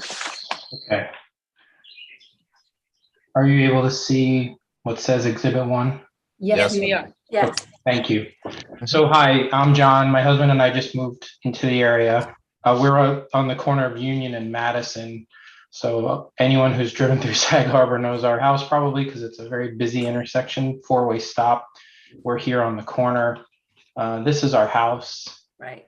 Mhm. And what we are asking for today, currently the house has vinyl siding and an older aluminum shutter. What we'd like to do is replace all of the siding on the house with an updated hardy board. It would be on, and I have renderings further down, but just to show you the existing house, we would like to put hardy, same plank siding on the lower level. The one change we're requesting is on the two small dormers in the front and the small one in the back. And the garage, we would like to put the vertical siding just to break up a little bit the look of the house. This is the side of the house. The windows will remain the same. We are going to repair them, scrape them, and reglaze them, and we'll replace the shutters. So this is again, this is the back. That's the third dormer I wanted to show you. So it'll be the same color, Arctic white, James Hardy plank, and then James Hardy vertical in Arctic white. This is just to show the garage. We've got a lot of damage here. There was vines that had previously grown and all the siding is buckling. Unfortunately, the house was not really kept in good repair prior to us purchasing it. No changes to the garage except the siding. This is just a sample of the Hardy product with the type of shutters we'd like to apply. So this is the look we'd be going for. Unfortunately, that's not our house. And this is the look for the dormer would be the vertical, Hardy, vertical Hardy. This is a rendering. I just want to point out the windows didn't come out correctly. We are not looking to change the windows. It'll still be a 6/1 with the black shutters. I just re-roofed it. Sorry? You guys just re-roofed it, I'm correct? Yes, our insurance was going to cancel us because there were holes in the roof. And so we replaced it with like in kind as quickly as possible. You know the date that this house was built? I want to say 1941. Mm-hmm. Right. It is historical. Yes. Yeah, it's in Yeah. I was surprised that it is. Not as surprised as I was. Well, quick explanation. It's a 50-year cutoff rule, and the survey was done in 1994. I just made it. Okay. So Wow. It's the same age I am. So these are the rendering. I'm going to walk right past that. We must have gone to high school together. I would never believe that, Judith. Come on. That was the year I was born. I know, that's what you're telling us. Do I the know, math. and I just wouldn't believe that. Okay, so. Yes. I guess we appreciate you bringing the house away from the aluminum siding and to have it look, but I do need to ask the question, when you go to the vertical versus the horizontal, it's much more of a modern look as opposed to the historical. So I would just defer to Zach as to. In a way, yeah, in a way, it's not a major change, but I think, Gene, you're correct. It really is, because these are featured architectural elements. These dormers are sort of stand out on the roof, as does, I'm looking at the triangular front of the porch. Yeah, this piece here. That I think you may have left that off. Yeah, That looks sorry like about that's okay. I saw it. I mean, we saw it, that yes, it is Yeah. vertical. And Right. We did see it. Let me see if I can get the straight view. Yeah, there you go. yeah. So, yeah, I realize it's a homeowner's preference, but I think it really does change the appearance of the house, and I don't feel it's appropriate. Okay. Is everyone good with the hardy board? I mean, I think I would say I am. Yeah, the State Historic Preservation Office has put out a whole pamphlet on this about, novel materials or, new materials replacing traditional. And I think they come down, this is in a restoration, which we're not talking about restoration here, but kind of in the restoration context, they're in agreement that, the durability and the appearance is equivalent and all that. So I think the State Preservation Office would be Happy with this. agreeable. Yeah. Be okay. Improvement, Good. it's Yeah, an I improvement think from what's that's there. Good. That's good. It's going to last a lot longer. Yeah, it took them a while to come around to that, but I think that pamphlet's been out now for And about it is, 10 years. it and I looks, think it we're looks okay. like wood. I mean, it looks like wood. It looks great. Yeah. Absolutely. Yeah. I was a bit worried when you said that, but when you showed the picture of the sample, it looked fine. Yeah, looks mhm. great. Yeah, state's okay with that. But I think changing the siding is a kind of a step too far. Okay, so we'll leave the dormers. Can I then confirm the garage? Is that also apply to the garage, or can the garage have the vertical? Actually, it's interesting when Show I us the read, garage. let me just read, it's saying it's a 1.5 story, 3-bay frame residence, 6/1 light wooden sash windows, aluminum siding, prominent roof, does not include the garage. Oh, Garage is not included in the book. I mean, can you drive into the garage? in this No one? longer. It's No, I didn't think been so. turned into. Yeah. I don't think I have a photo, but I don't what even was think the you- driveway is now you the know, backyard. You don't even see it. Really? I No, don't the think. the entrance is on Jefferson, On and Jefferson, it wraps yeah. around. Yeah, you don't even see it. Yeah. oh. So it's really just a storage shed for now. Mhm. So since it's not listed, It's not listed and it's It's I not would seen. be okay with it on the garage. Yeah, I'd be. Yeah. fine. Okay, so we'll keep the dormers with the same horizontal plank, and we'll do the garage and the vertical. Okay, great. Thank you. So let's. The next piece was the walkway. I believe this needs approval, so I just want to confirm. What's there now is, apologies, all the scrolling. I don't mean to make All right. everyone busy. I'm not too tech savvy on this. So right now, the path, there's the front steps is these short steps up from Madison Street, and then it turns and it runs up to the house. It's, I mean, my 81-year-old father actually fell when he came to visit me, so I know it's dangerous. It's pretty. I think it's pretty, but it's all Yeah. discombobulated. You know, it's not So, even. It's not. yeah, and it's slippery when it's wet. I was surprised to see. Mhm. So our request is to put just a simple, the same width paving stone. Oh, I just want to show. So at the bottom of the steps, there used to be a pathway, I believe, around to the side gate, and we'd like to put some step. I'm behind you. All right, I'll get off. I'll leave the meeting. All right. Sorry. Okay. Was it something I said? No, it's been a long night. I know. Thank you for sticking in with us. So we just want to put the simple paving stone walkway, so it's nice and level, nice and clean.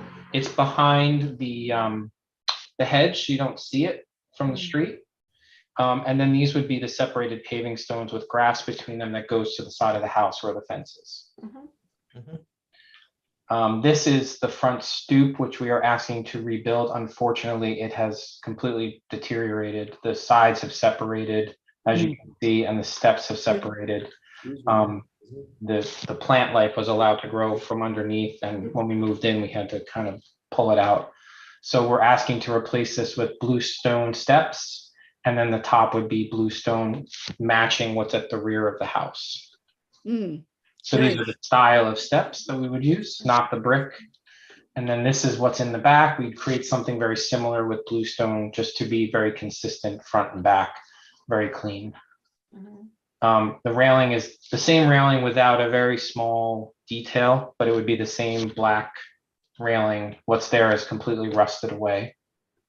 Again, that's not the design of the brick. That would be the bluestone step with the railing. And then a slight change to the column.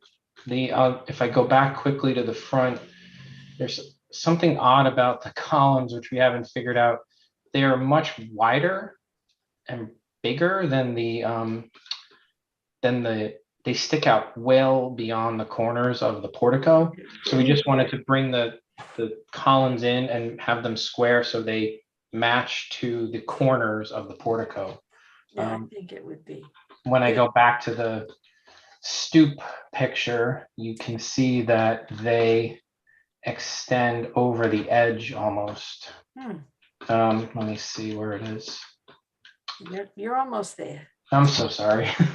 Yeah, so see, they stick over the side, and then at the top they're the round always seemed too fancy to me. You're right. And they're not original. They're a composite. Yeah, right.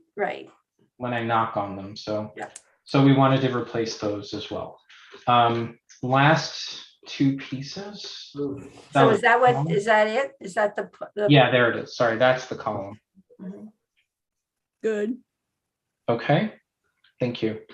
And then we have currently a gate at the side, and this is where that walkway would connect.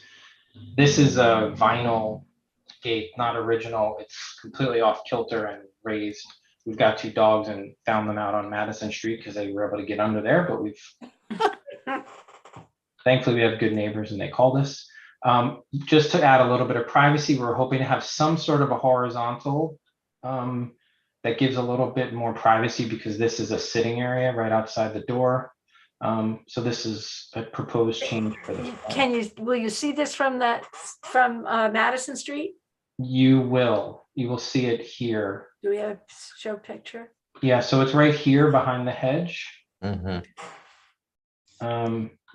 think that's the only street picture I have. I'm sorry. All right. It would be right here. Mhm. Painting it white would Would help. help. Would help. Yeah, we can do that. Sure. Yeah. Sure, we'll paint it white, no problem.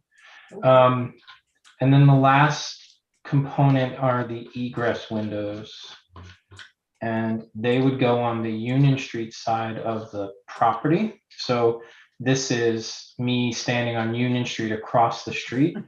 The windows would be here and here. So there's plantings at the street with the privacy hedge, and then the plantings along the side of the house. A closer view, this is on the lawn. So this is one window. The other window is here. They're existing windows. The height would remain the same. It would go down from there. Yeah, down. 36 by 36, so no higher than they are now. This is all obviously grown in now that it's summer. And apologies, junior architect, this is my best representation of where they would be placed. I always I wanted was to trying pretend to to be an figure out architect. what you did. I thought you would block it, like these pictures, you're gonna block this one. on me. No, I I tried. saw it today, this morning. I'm a lawyer. I should never try to be an architect, ever. Not my jam. So this is the type of well we would have. And so that's for egress from the basement? Yeah. Is the basement a full basement?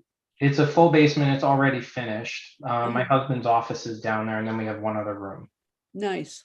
So there's no staircase, there's no How do access. you get, yeah, once you get out of the window, what do you do? So Climb. part of it, there'll be a ladder to climb up. Oh, Climb. okay. Yeah. That's a code, that's a code Yes. requirement. It's a Yeah. code requirement for exit. Yep, exactly. Okay. And then we have egress on the other side. There's a stairwell out from the, directly out to the yard. All right. So that is it. So you wouldn't actually from the street, looking up toward that side, to the side of the house, you wouldn't see those wells. No, the wells would be here at the sort of ground level and below Right. grade. You would just see the top of the window like you do now. Unless he paints them blue. It's usually code that you need some sort I'm of just railing kidding. around there. Sorry? I'm sorry. It's usually code that you need you need a railing with a gate. Okay. I don't know if you've Really? gone through that yet. Yeah, Why? because you can So fall that in you it. don't fall Oh, down. fall in. Oh, I see. Okay. So then, no, I would, so then you would see behind this holly, you would then see some railing. I suppose that would be this height. You could do like a large requires- grate with a hatch. I've seen that done. Oh, that was, If so you- yeah, that was offered. That's right. That's what was offered to me as an option is there's like a clamshell hatch. And if someone has to escape, they just You can push lift it up. Oh, that's better. Ah, That way you don't see anything from. Okay, Yeah, so that's we can better. do that. We'll do but that. then that would cut down any light that was coming in there, right? So it's permeable. It's like it looks like It's a an old grate. street grate that It's you a would grill. Oh, or a oh. like a grate. grill, yeah. Okay. And it just hinges up. Good, good. That would solve that.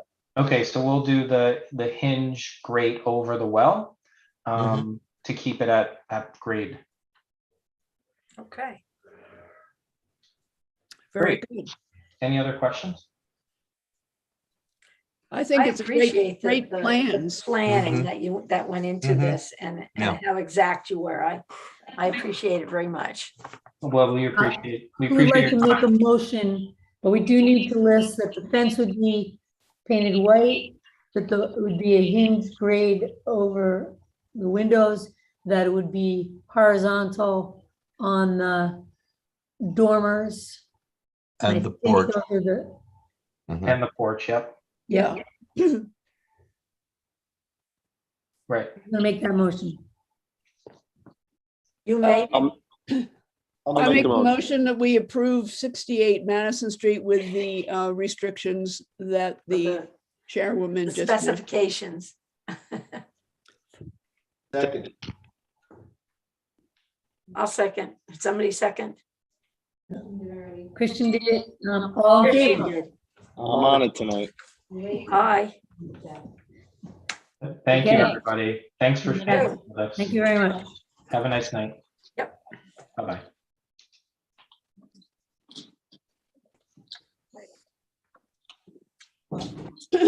Okay, now, we're closing all business and moving into discussion.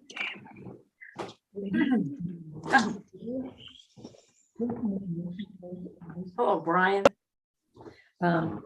So we're now 68 Bryson.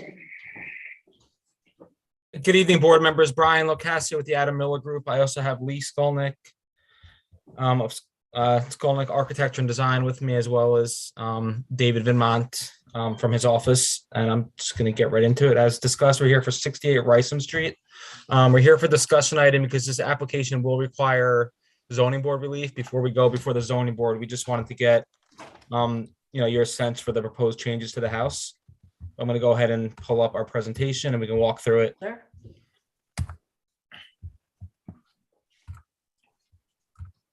You can see that, correct? Mhm. Okay, so one of the main driving factors behind this is, as you can see, it has kind of an uneven roof line and then an extension off of the house, and it creates an uneven second floor with a low roof line in this addition off on the right side. Mhm. The applicant, an elder woman, is trying to create a more functional level second floor with an even roof line throughout the space. And Lee, I don't know if you just want to take over and I can walk through the application. You can kind of streamline us through it. Might be the most efficient process here. Are you healing? We're gonna have to raise the roof, I'm guessing. This is the existing north elevation. Lee, David, I don't know, do you guys want to walk us through the plans, or you're muted? I don't know if you can hear us. You can hear Hear me now? Yeah, we can hear you now, yes. Hi, everybody. I am an architect, so I have no excuses. We're attempting to make this house really more compatible on Rysam Street. Rysam Street at that location is fairly eclectic. The old Mary's Rooms is at the corner, which has had significant additions and changes done to it. Across the street, there's an entry to a kind of uncharacteristic gray gambrel roof complex with red shutters, which is really not very Sag Harbor. I'm trying to kind of regularize this house and have it blend in more with what we're used to in the village. I've been a village resident since 1978. So we are adding on some square footage, but we're trying to do it in such a manner that it actually corrects some of the irregularities of the house. Now, we assume that it was originally a symmetrical gable, and then they added a shed addition on one side, which makes it quite unbalanced. So here you can see the addition that we're planning. All the addition work is in the back, and it's really just to expand the living area and the bedroom areas above. But let's move forward. So this is the proposed, which will have a kind of porch addition and a pergola on the back. We've added a continuous front porch across the street facade. Let's keep moving. So this is the original back facade, and you can see the asymmetry. And what we've dotted in there is the new roof line, which conforms to the code in terms of the pyramid law and the height restrictions in the area, but makes it, you'll see in the next slide, symmetrical. So we've regularized and made as symmetrical as possible the back facade. We've added on a dining area and expanded the living area, and then we've included a pergola so that they could have some shade in the backyard. This is the other side elevation, which shows on the left the addition to the proposed addition to the back of the house. If we go forward, you'll see what that looks like in our proposal. The porch would span the entire front of the house and then wrap around the side only to the point of giving shade and access from a front bedroom on the first floor. The dormer that you see, the gable dormer is existing. And now we're looking at the existing front facade with the additional roof line dotted in. And then you can see the new elevation. Get our opinion before they go to the ZBA. Which has the wraparound porch, symmetrical fenestration, and all the materials, the exterior materials will essentially match what's there now. So we have, painted white trim, we have cedar shingles, cedar roof, and brick around the foundation. And we have some renderings.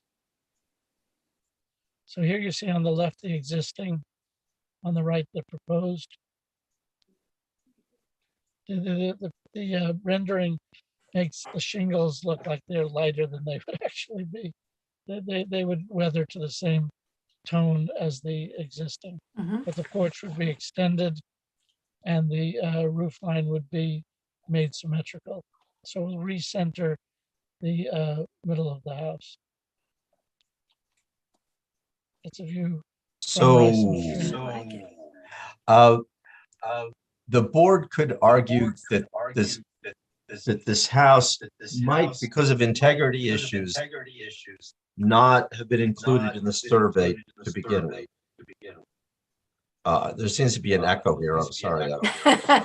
Yes, yes. I don't know why, but in any event, under ordinary circumstances, a transformation that's this radical would just not be conscienced by the board, because what you see now is the original building clearly extended to the side with an extension, but you can still appreciate the original architecture, which is what's considered contributing. This building, this rendering, one would have no idea what the origin of that structure is. There's no semblance to its origins in any particular century. And this is a contributing building. So I think the concept is far too radical. It's making this building over into something entirely different. And it's a contributing building. And visually, you can appreciate how it grew from one thing to another. By transforming this, by raising up the roof and wrapping the porch and all these fenestration changes, it's an entirely different building. So if you were not in the historic district, I think it would be purely an aesthetic question. Here, there's no semblance to the original architecture. And that's what the board is looking to preserve. Needs to protect, yeah. Oh. I like it. I like it very much. There's no aesthetically, I'm the listening. end product I'm is listening to perfectly, you. yeah, I'm listening to you. perfectly reasonable, and it's symmetrical, and it's all the things that as an architect you're seeking and your client wishes, but that's not what this building is. And reconstructing it to be that is not preserving it. And you usually have 0.2.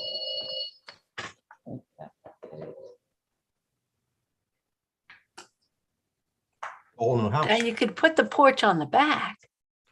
Sure.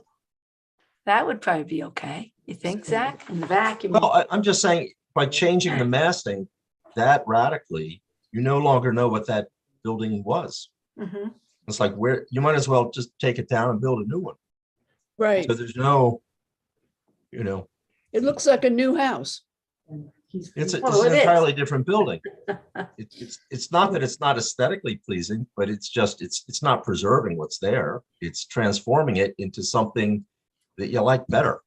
Mhm. But that's not preservation. That's,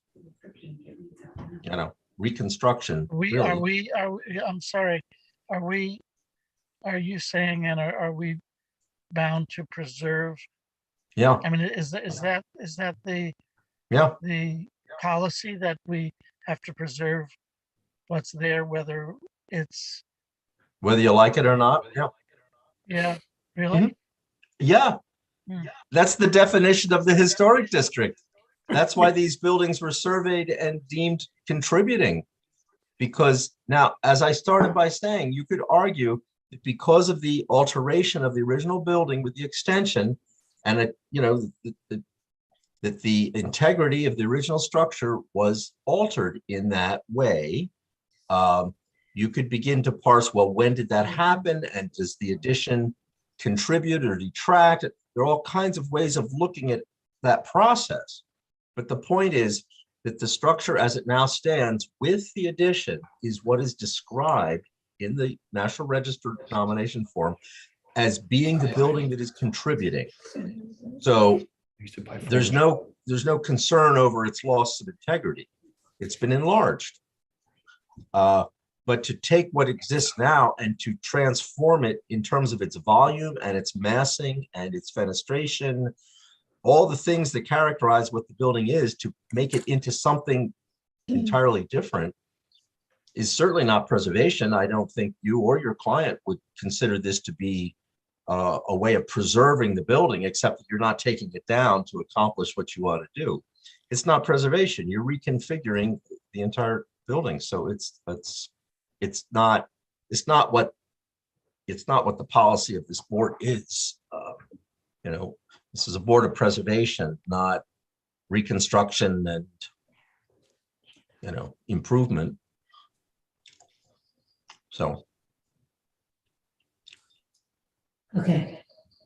This is the purpose of the discussion, so I think you've got. I think we have your comments. You got the idea. Okay. To be clear, so that we can be productive in our work. I guess what I'm looking for is, are you saying that any alteration to the existing fabric and design of the house will be rejected because it's not purely preservation?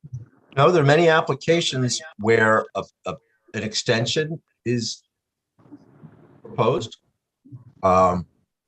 typically toward the back and typically scaled and massed in such a way that it is less than what is standing, so that it appears subservient to the existing. That would mean the roof line drops down, extending to the back. So if the property itself can withstand, an enlargement of the footprint, let's say, then that's an option. But whatever is added, it should read as being subservient to the existing building. And you want to do as little in the way of changing the existing in terms of the fenestration. So in other words, it appears as if the proposal alters the interior configuration of rooms and uses, etc., to the extent that those alterations then impose a change of fenestration. So now the windows are moving around, and that's an exterior issue that the board pays very close attention to. So the actual fenestration of the original building should be preserved as much as possible. So it's not a blank slate. Okay, it's not a blank slate. What about the massing? What about the massing if we're adding to the rear of the house? We're adding something that was never there before. Right, so that would have to be. It's the front visual, visual, or what's visual from the street is what cannot really be altered. And then whatever addition you put on, it can't be larger than what the original front is. So I think given how late it is, and this discussion could go on, I think we need to cut it here. I think you understand. If you have other questions, please don't hesitate to call. Can I just ask one quick question? Sure. Zach, you noticed, right, that on the original, it's not, I'm sure it wasn't, I can't be sure, but I don't think originally the front top window is like, it's turned. It's like a diamond. It's very characteristic. The new version was squared again. Yeah. Which do you think was how they would have built it originally? Well, that turned is typical of the sort of 1870s period. And so if you get to the point where we have an application and you want to go out and look at it, we could look at that, because I'd consider that to be a rather character defining feature. Because the building itself is rather lacking. I got it. Good. All righty. It's late. Sorry. No, it's all right. No, I get it. I don't, I'm good, but I don't want anybody else getting mad at me. I'm good. I hear you. Okay. I'm Okay, listening to you, Zach, like always. I know. okay, great. All right, thank you very much. And we look forward to seeing you in the future. Thank you for your time. Have a Yeah. good night, everyone. Thank you. Bye. Okay, and last is 88 Redwood Road. Bring her home. They left. The last. Oh, there he is. I thought. Yeah. You Good evening, board members. I apologize for the late hour. I Not certainly your commend you for your responsibility. Not civic Not duty your fault. at this hour of the day. We're our own worst enemies. But we really appreciate your time. My name is Michael Lamont from Stella Lamont Rahani Architects in Bridgehampton. And we've been designing houses in and around Eastern Long Island for about 25 years. I live in and around Sag Harbor for about the last 25 years as well. I currently live in Sagaponack. I live in Noyak right before them, lived in Sag Harbor. So I've been a member of the community for quite a while. So I'm just going to get right into it so we can not delay. We're talking about 88 Redwood for discussion. 88 Redwood is a house that was built at about 1988. When you come into Redwood Road, it's facing north. It's about right after you cross the bridge. The marina is just to your right there. And let me just pull up what we got going on here. The existing house. So let me just try to do this as quick as I can, 'cause I don't have any support with me tonight here, so. We got a blank screen if you can't see. It says I'm sharing. Does somebody need to allow me to share? No, it's already permitted. It's just a blank screen. Yeah, it says I'm sharing. Let me stop sharing and share again. Okay.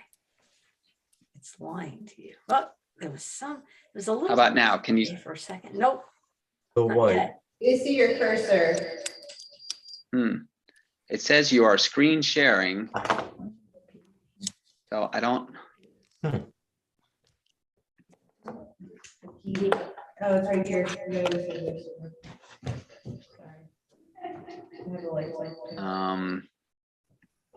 Boy, I'm not quite sure what to do. I'm usually pretty good at this stuff too, but it says Sorry that it's not. try one more time. Just get completely out of your program and then go back in. Sorry, sign out and sign back in. No, just sign out of the application that you have up. Okay. X out of it. Okay, let me just sign back in. Hold on. Sorry, apologies for that. It's super quick.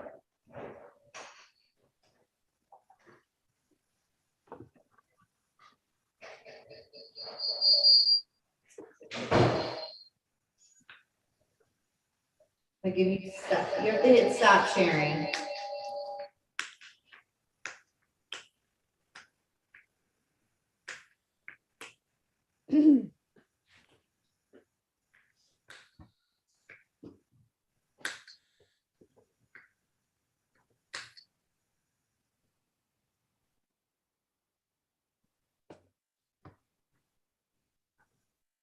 Who are these other people?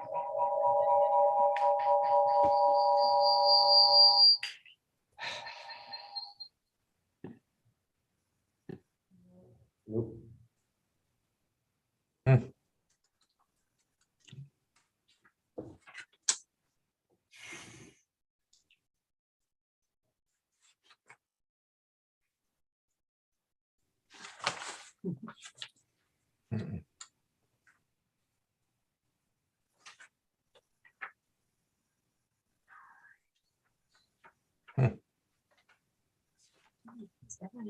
There you go.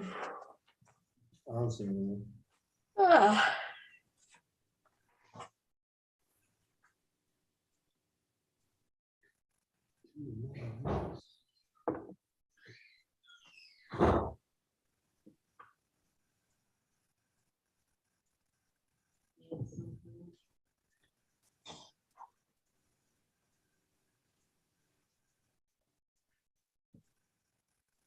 Sorry, can you see my screen now? No. No. Oh, it says shoot, I've been logged in for 3 hours now and it says you're sharing your screen. Sorry. Oh, So Nothing there. unfortunately, I think we're just gonna have to Clip it at Okay. the 4-hour mark. clip it and. Okay. I can, since I'm in the office, I can see what you have, but we need the whole board to be able to see it, to be able to. Okay, well, I apologize for this. I'm actually No, remote. that's I too bad. thought I had all No. this together here. So, Yeah. we'll just have to get on for the Yeah, next we're meeting. sorry you had to be on the whole time. So we look forward to seeing you soon. Okay, well, thanks again. Thanks very much. Good night. Thank you. Okay. Bye. bye. Let's, can someone make a motion to adjourn the meeting? I'll make that motion. I will second that motion. All in favor? Okay. Yeah. Okay.